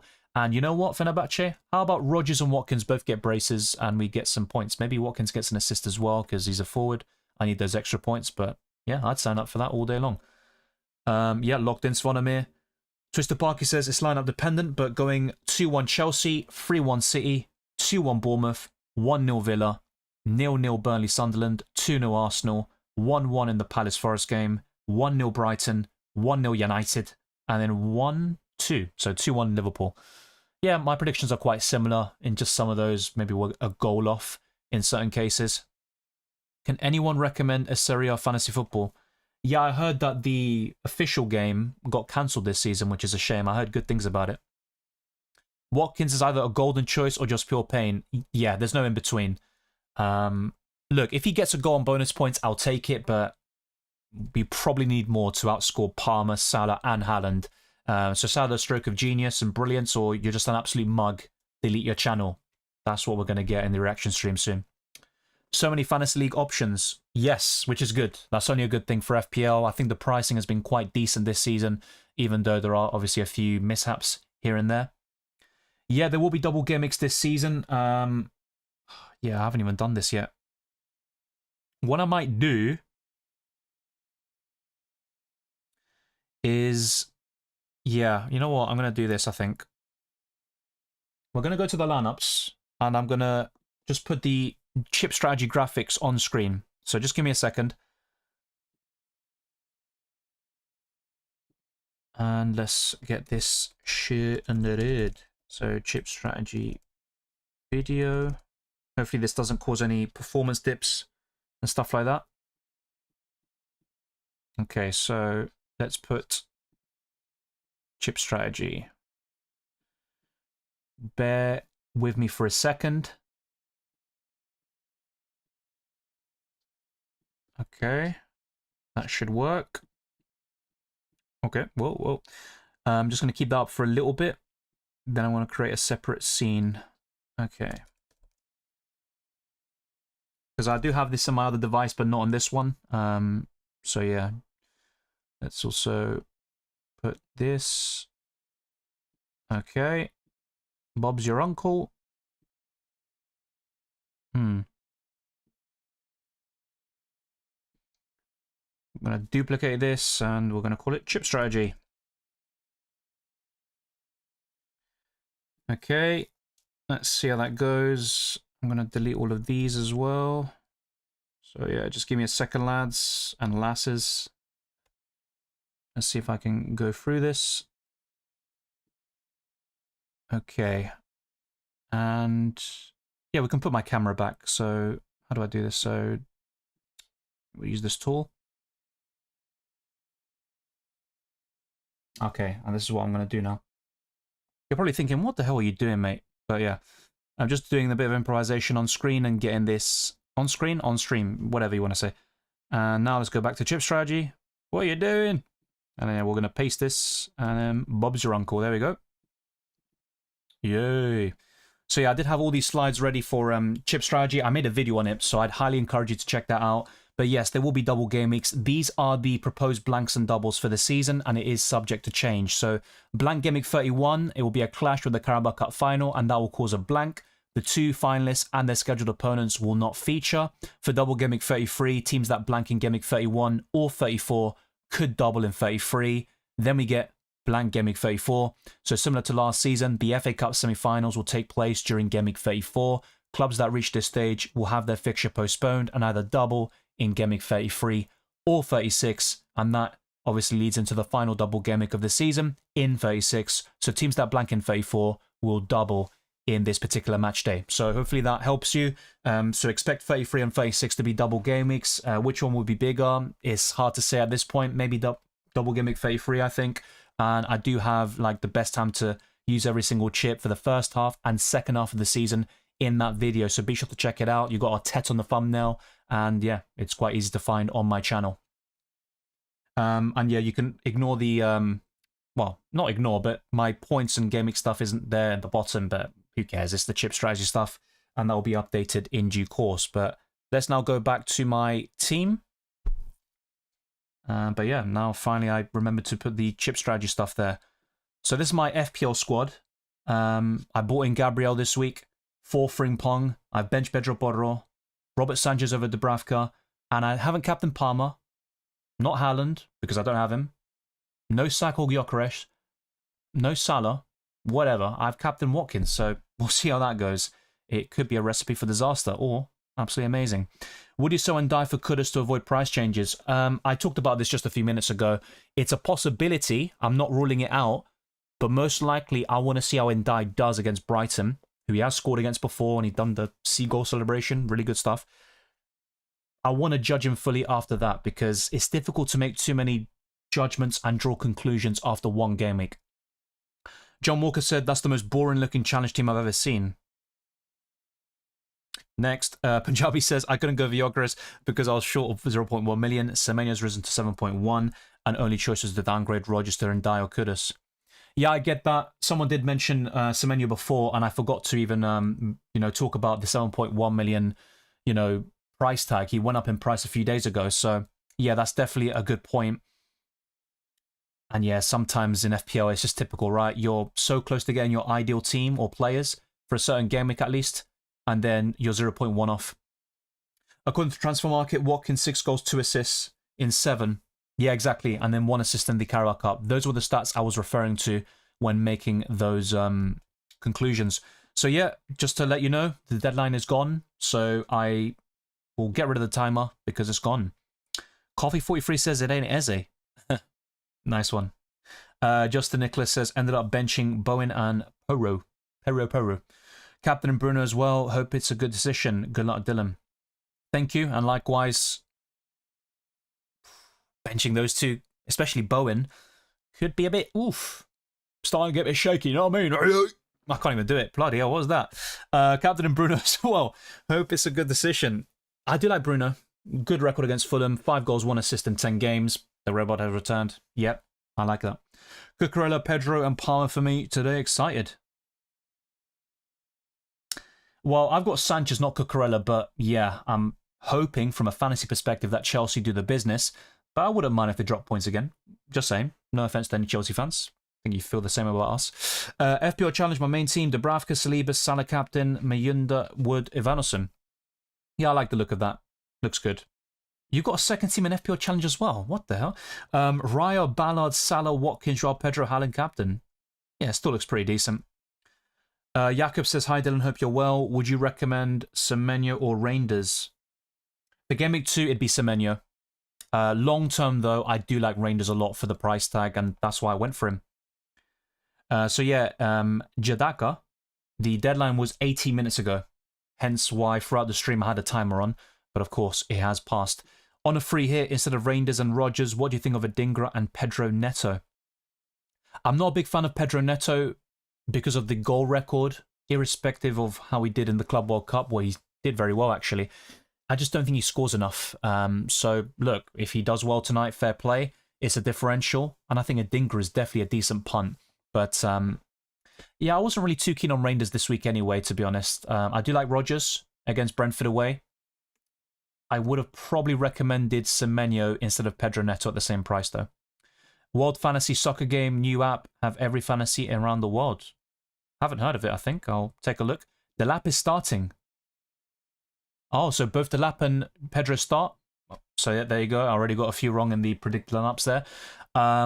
Malo Gusto right back. I'm going to go through them now. Fun fact, Watkins has never scored past Kelleher. Yeah, but what about Chris Wood against Kelleher?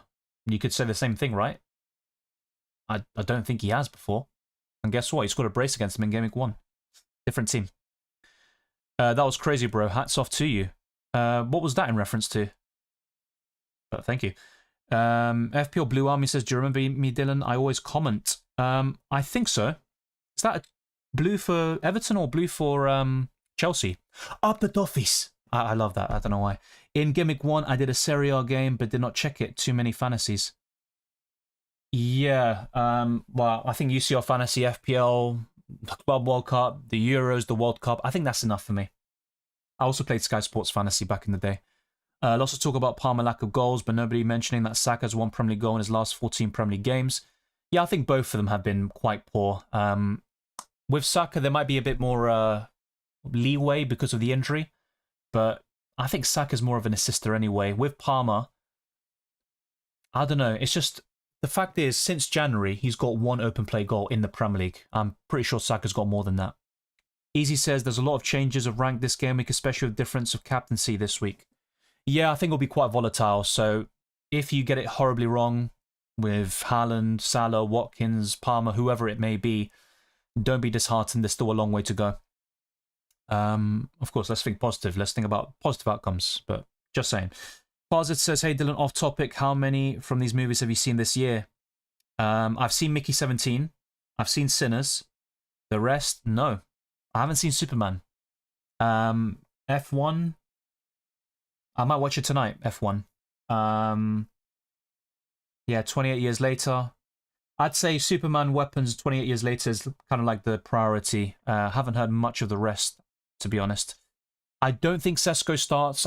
Look, it's not an impossibility. He's got a chance, but I think it'll be Mason Mount on the left, Mbeumo on the right, and Cunha up front. And I think United will make one change with Onana in goal. No Chelsea today, worried. I can get that, but you're going to have to hope that West Ham do the business, or at least keep it respectable. I think West Ham can cause problems here to Chelsea, but yeah, it's kind of a weird one for me. I hope that Chelsea keep a clean sheet, but that Palmer blanks, even though he's in my team. Kind of weird thinking, but that's how FPL can get you looking at things at times. So yeah, the lineup, before I bloody forget. Let's go through West Ham first, since they are the home team, and then I'll go through Chelsea with an interesting change happening there, and that could actually benefit Palmer, you could argue. So let's bring up Chelsea's as well.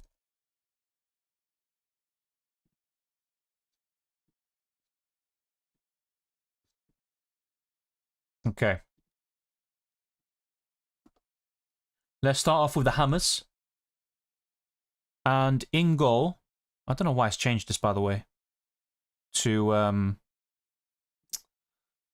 Jesus. Anyway, before I show you the lineup, because bloody hell, smash the like button, subscribe, yay, well done, all that good stuff.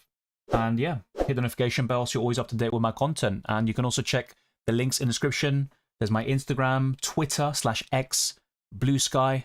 There's a lot more that can be found there. But yeah, it's not even a big deal. I'm just going to change this to dark, but I'm not sure why it does this as well. It only happens on this device, if I'm not mistaken. But yeah, let's now go back to Chelsea. Chelsea? So yeah, West Ham and Chelsea. both lineups are going to be ready for you. I'm going to read them out, and then, yeah, we'll wrap things up, I believe. Okay. So, starting with West Ham, finally. Hermansen in goal, Wan-Bissaka, Todibo, Kilman, Agerd, Diouf, Soucek, Ward-Prowse, Paqueta, Bowen and Fulkrug. So, just saying, another 11 out of 11 in the bag. Just like Bournemouth, Liverpool last week, and a few others, actually. And West Ham is added to the list. I did expect Soucek to take the place in the midfield over Rodriguez, and that was the case. Potts obviously is another option at 4.5 million, but he's on the bench. But with Chelsea, I did get a few wrong because Sanchez is in goal. And whilst I finally put Chalobah and Tosin together with Achimpong missing out, Gusto does start over James, which is always a possibility. Cucurella on the left, so that's standard. Caicedo, Enzo, Neto, Palmer, Joao Pedro, and Delap. So instead of Esteval starting, which I talked about, it's actually Delap starting alongside Joao Pedro. Or I think what's going to be the case here is Neto on the left, Palmer on the right, Joao Pedro as a second striker, and Delap will be the main number 9. So Chelsea have options in their front line all of a sudden. Okay, so we did hit over 200 likes. I appreciate that. And there are still plenty of people in the building. So just keep plugging away. And thank you for your support. Halal Mahari says, Joao Pedro and Delap both starting. Does that mean Palmer shifts to the right? That's also possible, to be fair. And Joao Pedro can play as a winger. But yeah, I believe Neto will be on the left. Palmer, yeah, well, I did say this actually. Pedro as an attacking midfielder / second striker. And yeah, Palmer on the right so he can drift in. Salah triple captaincy against Burnley will be tempting. Yes, I was looking at Gameweek 14 originally against Sunderland, but I might fast forward that to Gameweek 4. Or if I buy Erling Haaland, for example, I might just go for him when he faces one of those newly promoted clubs at home, all of which are in the first half of the season. Is the mobile app down? It typically updates for a while, so whether on the website or the app, it can take a long time for it to kind of get back up to date. No worries, Josh. How are you doing? Yeah, all good. Eventually made my transfer of Frimpong to Gabriel. I captained Watkins. What could go wrong? Let's wait and see what happens. But yeah, I went for a bit of a differential punt, I guess. Easy says, especially if Isak is not signing with Liverpool next week. Yeah, I think a lot of people have that sort of perception that Salah's a better option without Isak coming into the team. 57 says, oof, I captained Palmer last minute, but have to go my gut feeling. Something tells me he's going to do great tonight. Yeah, I'm kind of in two minds about him. I know what he can do, and if he got like 2 goals or a hat-trick, I would not be surprised, but I just don't like his performances in 2025. Yeah, Tosin starting as well. Yeah, not too surprising. I saw those predicted lineups with Tosin in it, and I made that change with Achimpong. But in the end, I got, what, 9 out of 10 correct? No, sorry, 9 out of 11 because, yeah, it's Delap starting instead of Esteval and Gusto over James. The rest was spot on. Anijak fell, could have saved my transfer. Yes, and people ask me a lot about Achimpong, and I did say, even if he starts in Game Week 2, I don't think he's a long-term option because once Tosin is back, he's going to be in that starting 11, and Chelsea are looking for a centre-back, as Maresca said in the press conference. Yeah, JL, I'm afraid to say it, but this is not going to play. He's out of the squad, he's just been axed from it, and he's still pushing for a move, so yeah, this is not going to play. Callum Wilson on the bench is worth noting for Fulkrug owners. Well, Wilson did come on in Game Week 1, actually. So that's already a big alarm bell. And if Fulkrug doesn't perform again, the pressure will be on him. Oh, yeah, FPL Blue Army says Chelsea, sure. Fair enough. Fenerbahce says, I really like the 10 role of Gibbs White versus Brentford. When I watched the match last week, he felt like both a goal and assist threat throughout the 90 minutes. That's why I went with Rodgers captain this game week. Yeah, that's a decent shout, actually. And sometimes Villa play McGinn in a central position and Rodgers on the left, or they'll play Buendia there, and that is something I wouldn't rule out for Game Week 2, but Rodgers should still do fairly well against Brentford, irrespective of his final position. Well, Kluivert was supposed to be back fairly soon, in training anyway, so I do think he'll be in the squad this weekend, but I haven't seen the update by Iriola on Kluivert today. He talked about Ryan Christie, but I haven't seen the update on Justin Kluivert, so let me have a look and see if there's anything definitive on the Dutchman.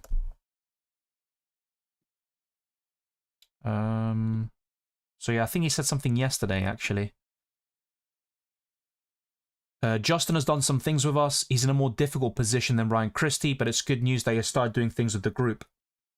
So yeah, he's probably another week or so is probably what you're looking at. And in terms of starting by the international break in Game Week 4. How many minutes after deadline will I be able to view my team again? Well, it usually is 40 minutes to an hour. It might be even quicker. I think they were a little bit more rapid with the updates in Game Week 1. Besides all the problems I have with the website and the UI, I think that was one of the positive things about it this season. Real Life Demon says, rate my team. Sells the Kuiper, Dorgu, Truffer, Indai, Salah, Saka, Kudus, Gakpo, Haaland, Fulkrug, Dubravka, Estev, Rodon, Krupi Jr. on the bench. I like it. I think for the starting 11, there's nothing that really screams out as a bad thing. I just don't have too much confidence in Brighton defensively. They're also bottom of the FDR, the fixture difficulty rating until Game Week 9. I don't trust Man United defensively, but I am backing them to keep a clean sheet this week against Fulham. I definitely expect them to win the game anyway. Truffer is a nice punt, I think, against Wolves. And the midfield and forward line is looking solid, but Ndai might be a transfer out, but I would give him one more chance. Let's see how he does this weekend first. El Hassan says, hello, I bought Gyökeres for Watkins and captain him. I think Gyökeres is a great option this week, but I don't like selling Watkins. I mean, I've captained Watkins myself. I'm going to go back to that team now. So yeah, I'm quite bullish on Watkins, but maybe you'll end up laughing in the end. Will Isak ever play for Newcastle in the first 11? It's possible, and Eddie Howe did say he hopes to have him back very soon. Newcastle versus Liverpool not only focused in terms of score, but yeah, the Isak situation, I agree. It's something I referenced in my lineups video yesterday. I think that's my kind of favourite game of the week and on paper, even more so than Man City Tottenham, which should be a cracker as well. I put Achimpong. What say, will he come later? He could come on for a one-pointer, but you're probably hoping he doesn't. You might have a decent option on the bench like Reinildo, Estev or Porro. I think they'll all get far more minutes. Yeah, Delap and Pedro starting together. Exactly that. Good luck, Genius Gamer. Easy says, in my main team, 5 players are playing today. Whoa, that's a lot. And yeah, double West Ham is surprising, but then again, Bowen and Wan-Bissaka were quite popular throughout the summer. Caicedo is a ball recovery machine, so DEFCON is going to be a thing. And I think the other two are still amongst the best in their positions, especially Palmer. Double Burnley defense locked in, praying. Well, good luck to you, but I'm kind of hoping that Burnley concede because Dubravka's on my bench. In the Club World Cup, when Cherki came off at 59 minutes on the clock, it registered, if I remember correctly, as 60 minutes. I had him as captain, so I was happy. So I was surprised Frimpong didn't get 6 points. Well, to be honest, FPL have always been like this, and you have to be off at 60 minutes. It has to be 60 before you leave the pitch, otherwise it's a one-pointer. They've always been like that. It's very consistent. It can lead to some massive highs and also some massive lows. But I knee-jerk Tosin to Ballard instead. Well, I don't like Tosin long-term anyway. I think Chelsea will sign a centre-back to partner Chalobah more often than not. And with Ballard, good for Game Week 2, not so much for the long-term in my opinion. Yeah, my challenge is, well, just got the biggest and best players basically. If we go to it one more time, I have gone through it a few, but yeah. Raya in goal, Ballard, Salah, Palmer captain, Watkins and Haaland here. No Gyökeres, no Saka, but you can only pick one player from a certain club. Had Semenyo at 4.9%, now he's at 15%.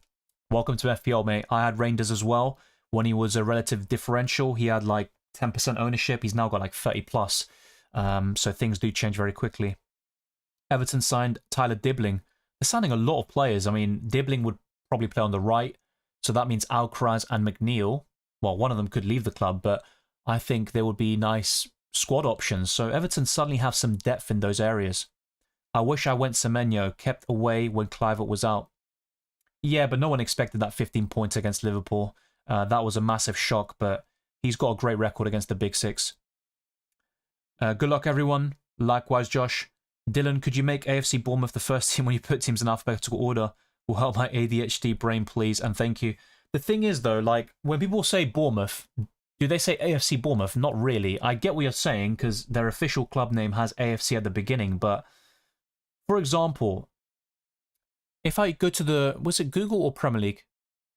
So yeah, with Google, they order it in alphabetical order, and they've got Arsenal as the first team, and Bournemouth are like fourth or whatever they are, third. And then on the Premier League website, they got Bournemouth first. I think it's something like that. So I don't really know. I just see Arsenal always as the first team. Bournemouth, we call them Bournemouth, not AFC Bournemouth. That's just the way I look at it. But yeah, I just saw that Twisted Parky, David Ornstein with another bomber. Everton close to agreement with Southampton for Tyler Dibbling. Proposed deal just over 40 million. Okay, that's very interesting there. Why do they take them off at 59 minutes? Growing up, I thought Pep did it to piss everyone off. Well, I think the reasoning is by 55 minutes, you know, the managers get their substitutes ready to make an impact for more than half an hour.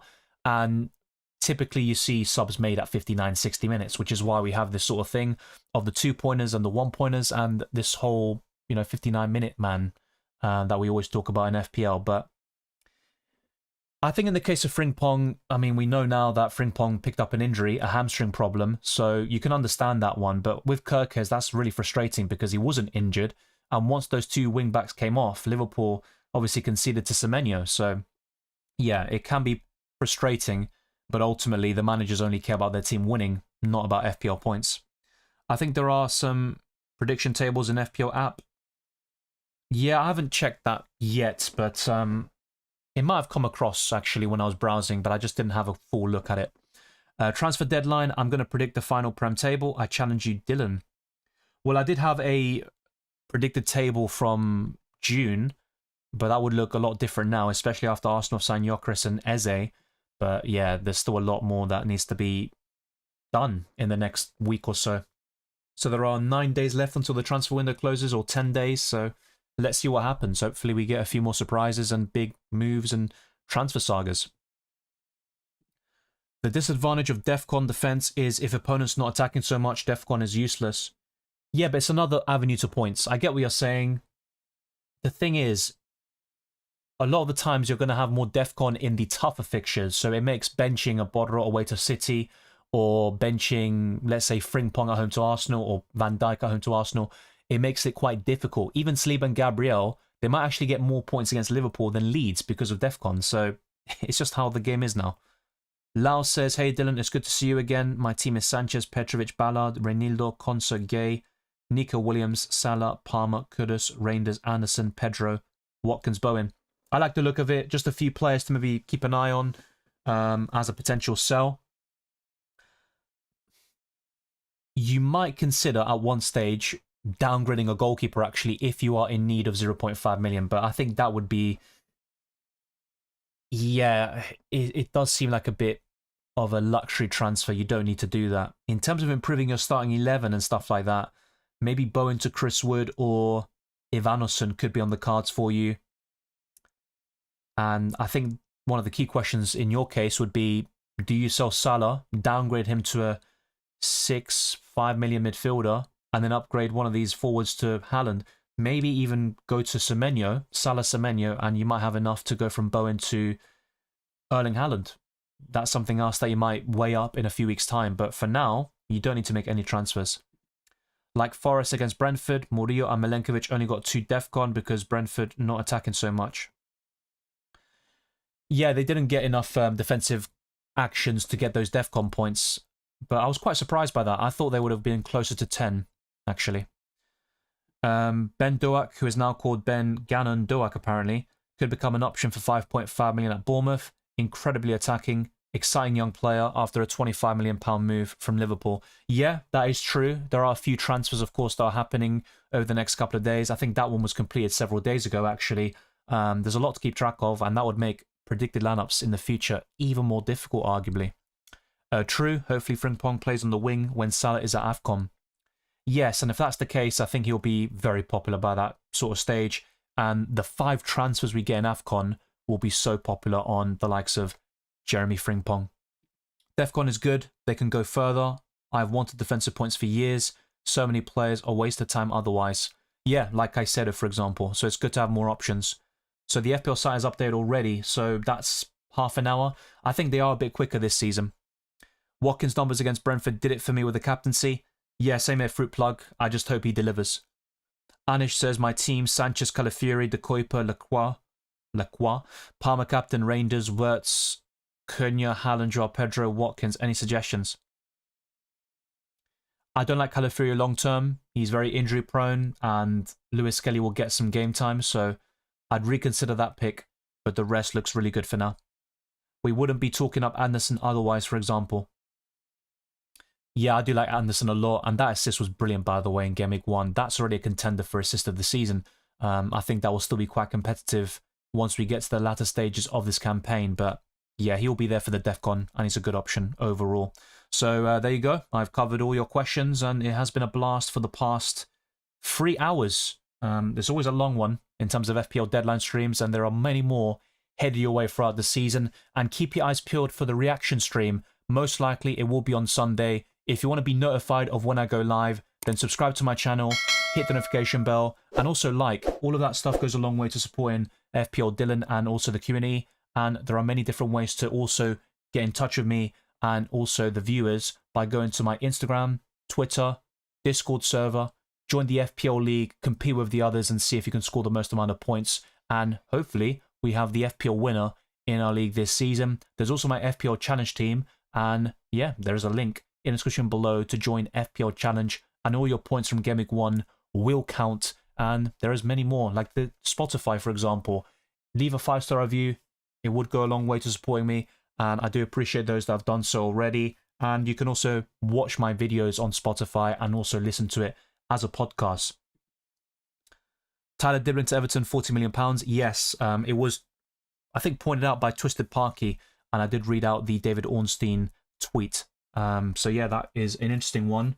Everton now have McNeil, Alcaraz, Dewsbury Hall, Grealish, Indai, and Tyler Dibling to play across that front three behind either Beto or Tierno Barry. Twisted Parky says, do you think we should have unlimited transfers until the transfer deadline? I don't think so, no, because if people have unlimited transfers, yeah, I think one of the kind of areas of skill, if you can call it that in FPL, is having limited transfers and using them wisely. I think if you had just unlimited all the time, that would kind of reduce, well, obviously there's no wildcard anymore, it would make it redundant, and it wouldn't really have that sort of special feeling when you do wildcard, of course, because you just have unlimited transfers every week, like we do with FPL Challenge. But yeah, I think this system is probably fine. It just needs a few tweaks here and there, and some of the additions this season and changes have been positive, but I don't think unlimited is the way to go. Thank you, Seven Murphy. Fenerbahce says not the strongest Game Week 2 team, but good for the long-term plan. Sells Murillo Milenkovic, a triple up in Forest defensively. Dorgu, Palmer, Tielemans, Cunha, Rogers captain, Larson, Haaland, Watkins, with Jose Sarr, Agbadou, Pape Sarr, Spence on the bench. Yeah, my issue at the moment is that you've tripled up on Forest defensively and you've doubled up on Wolves defensively. So I think you're putting a lot of eggs in those two baskets from a defensive outlook at least.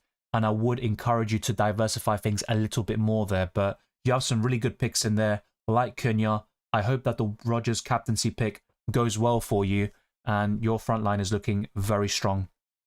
Website still showing the same team for this weekend. Just refresh. I think that should work for you. I'm now going to check it myself and see. Yeah, I think you're right. I just refreshed it, and it... Okay, no. Sometimes you need to refresh 2 times. Twice, as Pep Guardiola says. Twice! Not just once. So if I show you now my FPL team, just a sneak preview of my Game Week 3 dilemmas. Yeah, Gabriel away to Liverpool. Yep, not looking good. And I've got Pedro Porro at home to Bournemouth. So that would be one possible change in that starting 11. And to be honest, I'm looking at the other options here. Ezri Konsa at home to Crystal Palace. Not sure about that one, mate. Reinildo at home to Brentford. As bad as Brentford have been, I'm not so sure about that one, Chief, as they say. But yeah, I think my defensive line is going to need some work here already, which is far from ideal. Let's see. I've just been logged out again, by the way. Absolutely amazing app and website. Fantastic job, Fantasy Premier League. Well done. But yeah. I mean, Ezri Konsa is back. It's only a 1-game suspension. I don't actually mind him against Crystal Palace at home, but I don't back a clean sheet there. At least at the moment. Maybe I'll feel differently if they smack Brentford this weekend. But there you go. That is all done and dusted. And I've covered all your questions. Been going live for 3 hours and 10 minutes more so, 3:15. It has been a pleasure. So let's see what Twister Parky is saying in the chat. It's letting me change my team, but in transfers, I have a new transfer. I did refresh, not working. Yeah, for me, it just refreshed on the second time, and I can see my upcoming selection, as you can obviously witness on screen. Should FPL do 2 free transfers instead of 1? I mean, that's not a bad idea, but I think 1 is probably fine. NH1999 says, well played, Dylan. Thank you very much. Bench boost Gameweek 3 and free hit Gameweek 4 is the plan, so hopefully Wolves and Forest defense pays off long term in the better fixtures.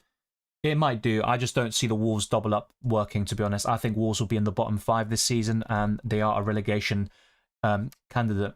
So, yeah, it's I'm a bit uninspired by that one. But he is red in your pick team. Yeah, but that usually happens. FPL will update that, and Consa will be available. So I think the red flag will be removed very soon. And once that happens, it will be highlighted in the Discord server, because as soon as it is changed, the FPL bot will notify you of every single update. Thoughts on Andrea Berta? Done a lot since he joined Arsenal.